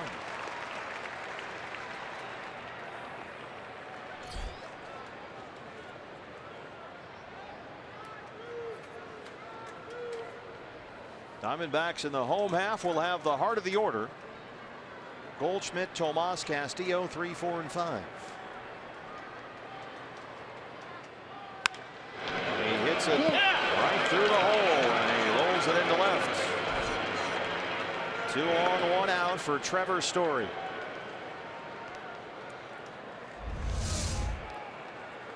You never quite feel the same panic with a couple runners on base against Brad Ziegler, especially with 1 out already in the inning. He's always 1 pitch away from that double play. Since the beginning of the 2008 season, he is the #1 reliever in Major League Baseball in getting that double play ball. 102 double plays induced. Second place on that list, Jim Johnson at 81.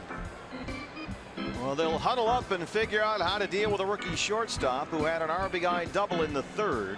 It's Paulson at second, Blackman at first, one out. 2-2 ninth inning, and here is Story, who has 7 career hits here at Chase Field. 5 of them are home runs.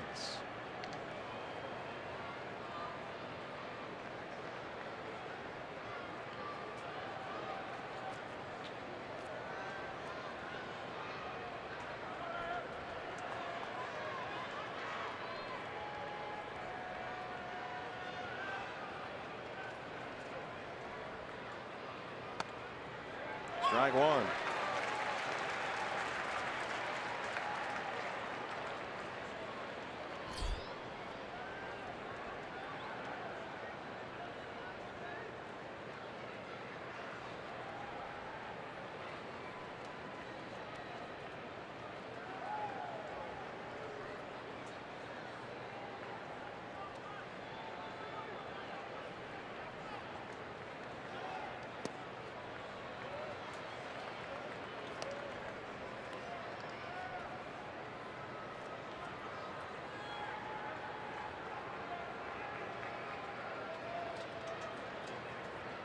Trevor Story, 4 games at Chase Field. In this ballpark, 5 homers. Last Rockies rookie to homer 5 times against the D-backs was Aaron Miles back in 2004, so it's been a while.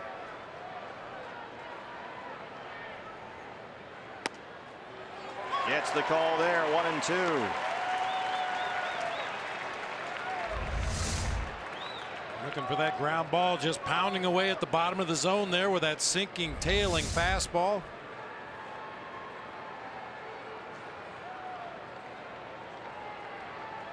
Cell phone lights are flashing here at the ballpark. 33,000 with us tonight at Chase.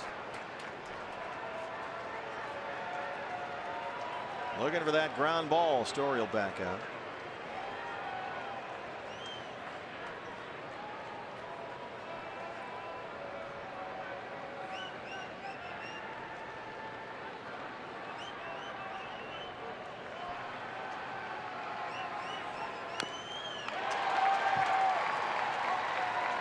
Just does get a piece that time.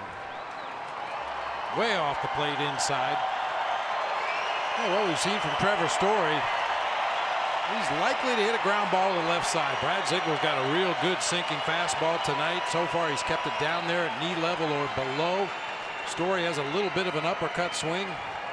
Almost inevitable he's going to hit the top part of the baseball here, and since he tries to pull it, it should go to the left side. He's also struck out twice tonight, leading the major leagues in strikeouts. 1-2 pitch. Fair ball down the right field line. Paulson will come in and score. Blackman is flying into third. Stu Cole waves him home. Peralta cannot fish it out of the corner.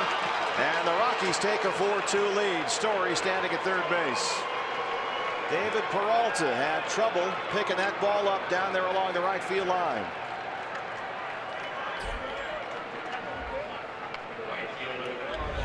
Last thing I thought we'd see from Trevor Story, a ball hit right down the right field line. The ball's on the inside corner of the plate. Man. A 2-run triple for the rookie Trevor Story. And it's 4-2 Colorado. They have out-hit the Diamondbacks 12-3.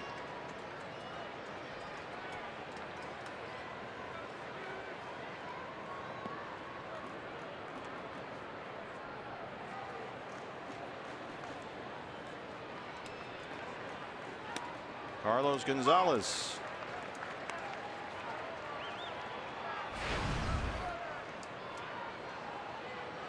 He hasn't hit a home run, but Story has been the problem again tonight. He has knocked in 3 of Colorado's 4 runs. A double in the third, a triple here in the ninth.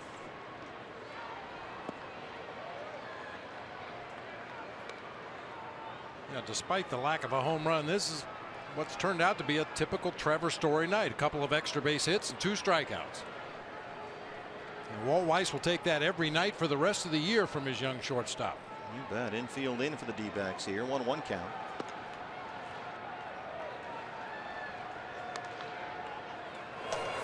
There's Zach Curtis, called up today from Class A Visalia. Ready for his major league debut if it comes to that.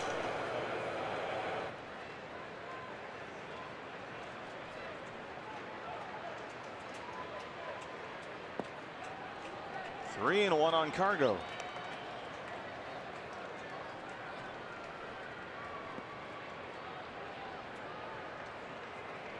And they're going to put him on base here and work to Arenado.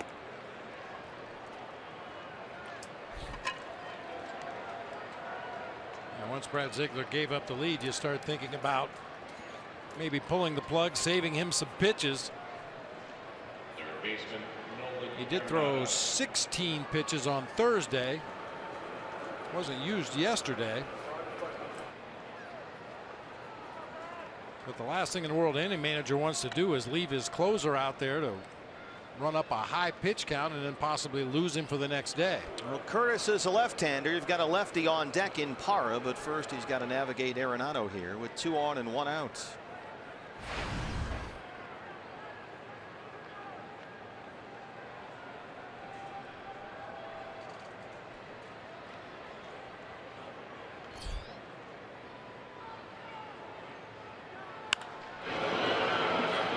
Foul.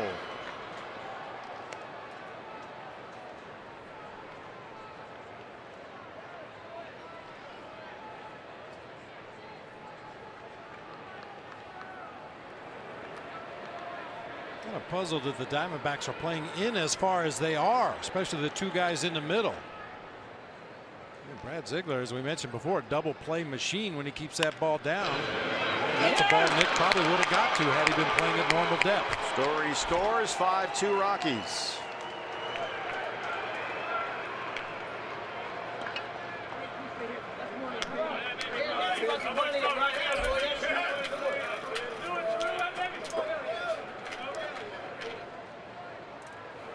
Here comes Chip Hale. He's got his rookie left-hander warming up, ready for his major league debut, and he is going to bring him in right now. Rockies have put 3 on the board in the 9th. Zach Curtis, his major league debut, next.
'23-year-old left-hander Zach Curtis, 5'9" lefty with an unusual low arm slot, kind of crossfire delivery, not at all conventional out there. Sneaky fast, a big slider. He has been one of the most promising young pitching prospects the Diamondbacks have had in the lower levels of their system. Just called up from Class A Visalia. He has never pitched above A ball, but now here he is in the big leagues. Out of Hendersonville, Tennessee, a Middle Tennessee State Blue Raider. 6th round pick by the D-backs 2 years ago. In his 91 1/3 innings pitched at the minor league level, he has 139 strikeouts against only 29 walks. He has put up some enormous strikeout numbers in the minor leagues. He was a starting pitcher in college at Middle Tennessee State, and in fact led the nation in strikeouts the year he was drafted 2 seasons ago. But he has worked in the Diamondbacks system primarily as a closer, a guy who is very aggressive out there, pitches to contact, and racks up some big strikeout numbers. He has averaged as a professional nearly 14 strikeouts for every 9 innings pitched. It's kind of interesting to see when Curtis came in from the bullpen, got to the mound, the infield, and Wellington Castillo gathered around, and I'm sure Welling was saying, well, what do you throw?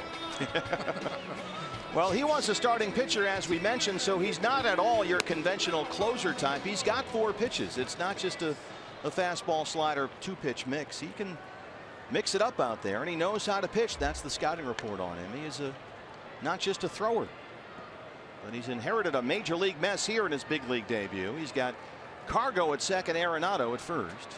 1 out, 3 runs in the 9th, and here's Gerardo Parra. Parra an RBI single in the 3rd. He is 1 for 4. Curtis with a sneaky fastball that can get up mid-90s, a real good slider that's very tough on left-handers, and he's also got a curveball and a changeup.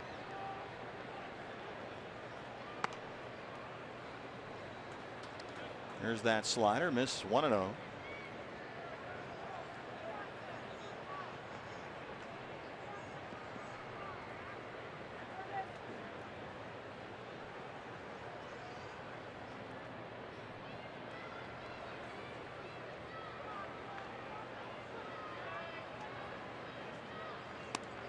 There's the strike.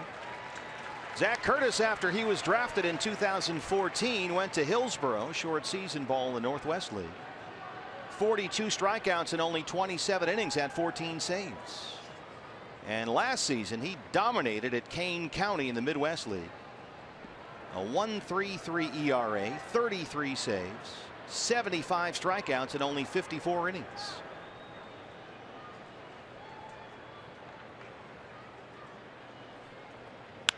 Up the middle, there's a ground ball on that Segura. Zach Curtis is a big leaguer. He gets the Diamondbacks out of a mess. Bottom 9 coming up.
Nice job there, Zach Curtis, in his major league debut. Gets a double play ball to win the top of the 9th inning, but the Rockies get 3. And now they have their closer on. It's Jake McGee. CenturyLink, your link to what's next. Tomorrow starters, the series finale. Chad Bettis goes for the Rockies, and Shelby Miller for the Diamondbacks. That's what's next, brought to you by CenturyLink. Rockies in the offseason traded Corey Dickerson, one of their better hitters, to Tampa Bay to get this guy, Jake McGee, to be their closer. And he's on there now in the 9th inning. Leading the ball game 5-2. He'll face Paul Goldschmidt, Yasmani Tomas, and Wellington Castillo, 3, 4, and 5 in the Arizona 9th. 4 out of 5 in save opportunities, but you can see the opponent's batting average well over 300 there against McGee. Since the Brandon Drury homer that tied it 2-2 in the 6th, it has been for the Diamondbacks 9 up and 9 down. They have only 3 hits in the ball game. Goldie will lead off the 9th. He singled in the 4th, 1 for 3.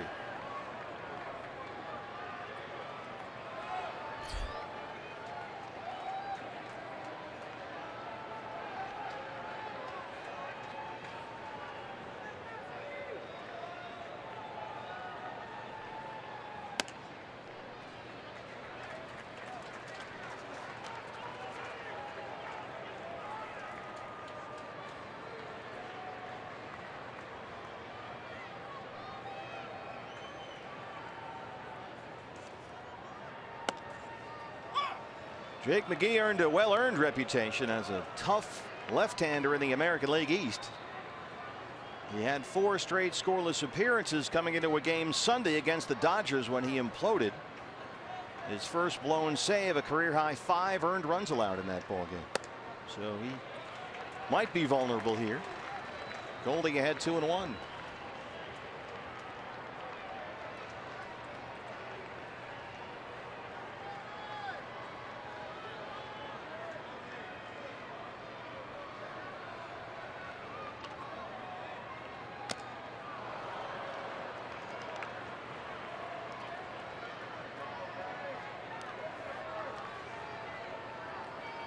Good major league debut for Zach Curtis. Diamondbacks have now used 21 pitchers here in the 2016 season. Starters and relievers, 21 different guys, the most in the major leagues. That's just the first month. Yeah, amazing.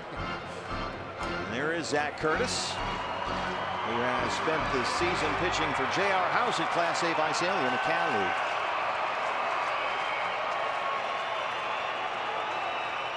A very promising young left-hander in the Diamondback system.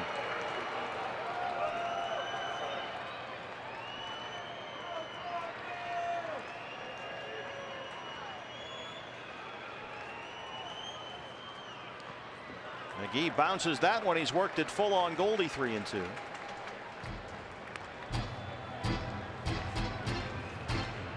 Base runners. D-backs need some guys on base here.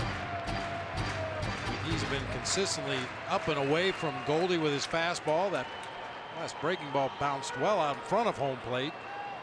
Goldie was a little frustrated with himself for chasing the high fastball earlier in the sequence. Another visible sign of emotion up there.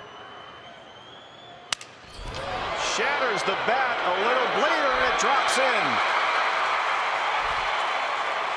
Leadoff man aboard. Goldie 2 for 4.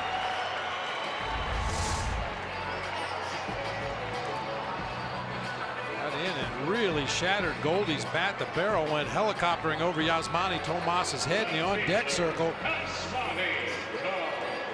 Fortunately, that screen extended a little bit farther down the first and third base line, saved that bat from whistling up into the stands. Yasmani Tomas has walked, flied out, popped up 0 for 2.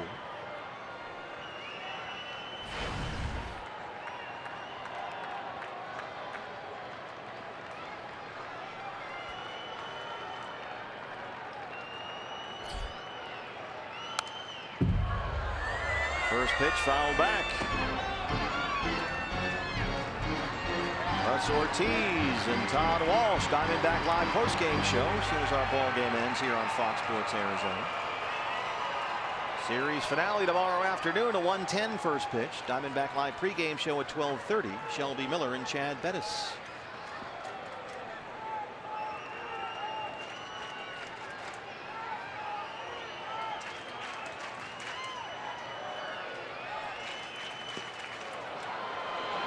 Can't check. He's down 0-2.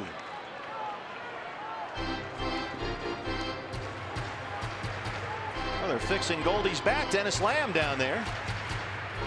You never know what Dennis is going to turn up. There's Mickey in his usual post right by the D-back dugout. Does such a good job down there.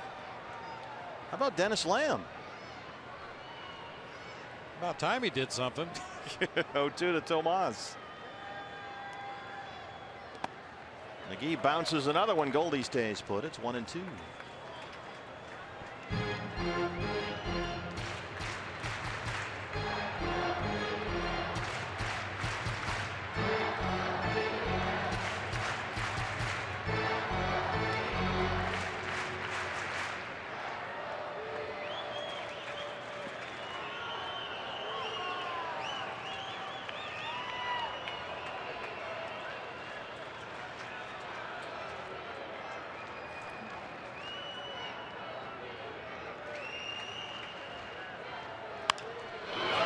At the shortstop. Story, the backhander. They get one, and LeMahieu turns two.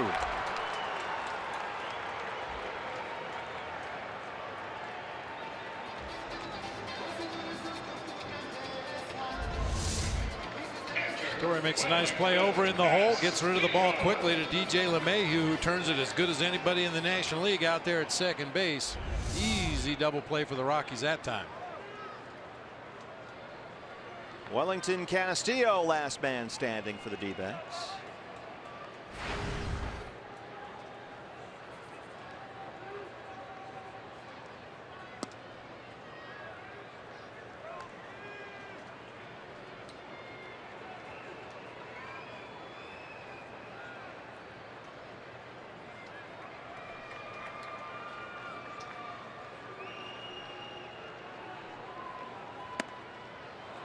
Zach Greinke tonight went 7 innings, gave up 2 runs on 8 hits. He walked 2 and had 8 strikeouts.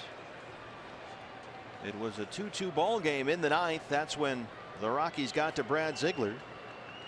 Singles by Paulson and Blackman. A 2-run triple by Story. RBI single by Arenado. A 3-run Colorado 9th. They've out-hit the Diamondbacks 13-4. And the D-backs, who had only 5 hits last night, have only 4 here tonight.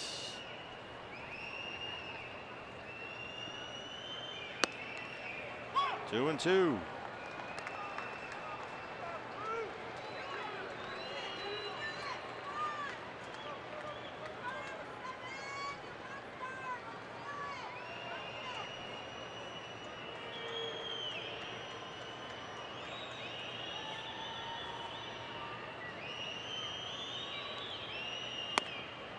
Missed inside. Full count. 3-2. Peralta on deck.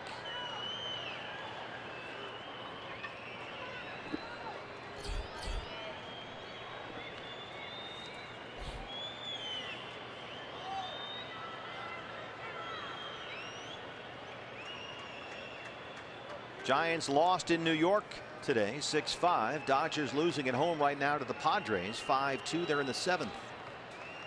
D-backs with a loss here will drop to 12-14 on the year. Castillo blasts it deep to center field. That's a fair ball. It's off the wall. Hold the phone. Wellington Castillo keeps this thing going with a 2-out double.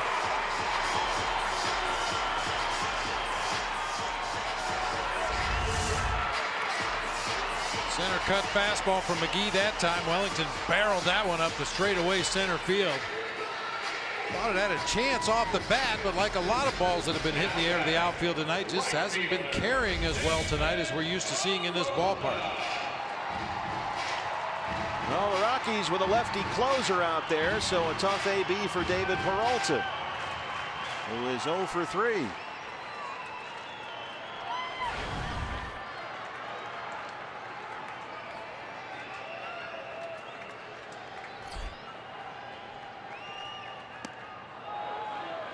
Can't check his swing there. It's 0-1, says Paul Emmel.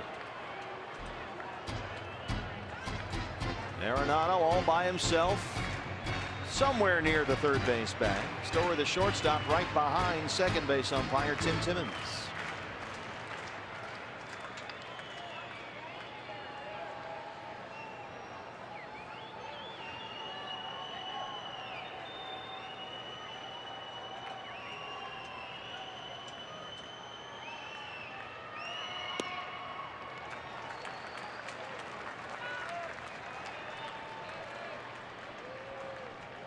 David came into the ball game hitting about .230 against left-hand pitching this year.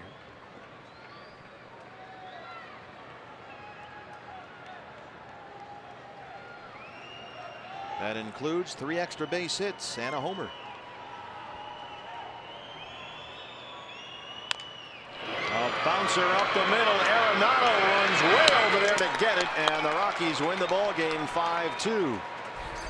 They clinch a series victory here, and the Diamondbacks drop to 2 games below .500. And Bob, once again, Trevor Story is the story. He did not homer tonight, but he had all the big hits. An RBI double in the 3rd and a 2-run triple in the 9th.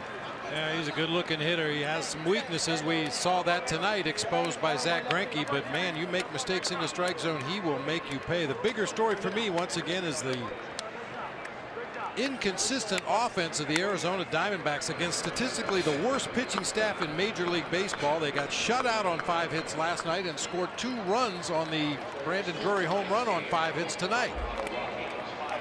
Zack Greinke stepped up, went 7 innings, but as you said, the offense wasn't there, so we'll try and figure this thing out tomorrow in the series finale with Shelby Miller on the mound against Colorado's Chad Bettis. Right now, Diamondback Live postgame show is on the air. Russ Ortiz is standing by with Todd Walsh. Todd. All right, Steve, indeed he is. And Russ, very quickly, we were talking about showing the matchup between Story and Greinke, but it was the Story matchup against Ziegler that was the one that broke the Diamondbacks back. What'd you think of that at bat very quickly? Well, it's another missed location, and Story again once again took advantage of that. All right, we will expose that, as Bob Brenly said, as we'll take a look at his entire night and so much more. Our post-game show begins in a matter of moments. Our coverage of the Diamondbacks continues here on Fox Sports Arizona. Colorado takes game 2. They take the series. We'll get to Bob Brenly also inside the Arizona Diamondbacks clubhouse for post-game reaction in the wake of this 5-2 loss here on this Saturday evening at Chase Field. Back with Diamondbacks Live, presented by CenturyLink in a moment.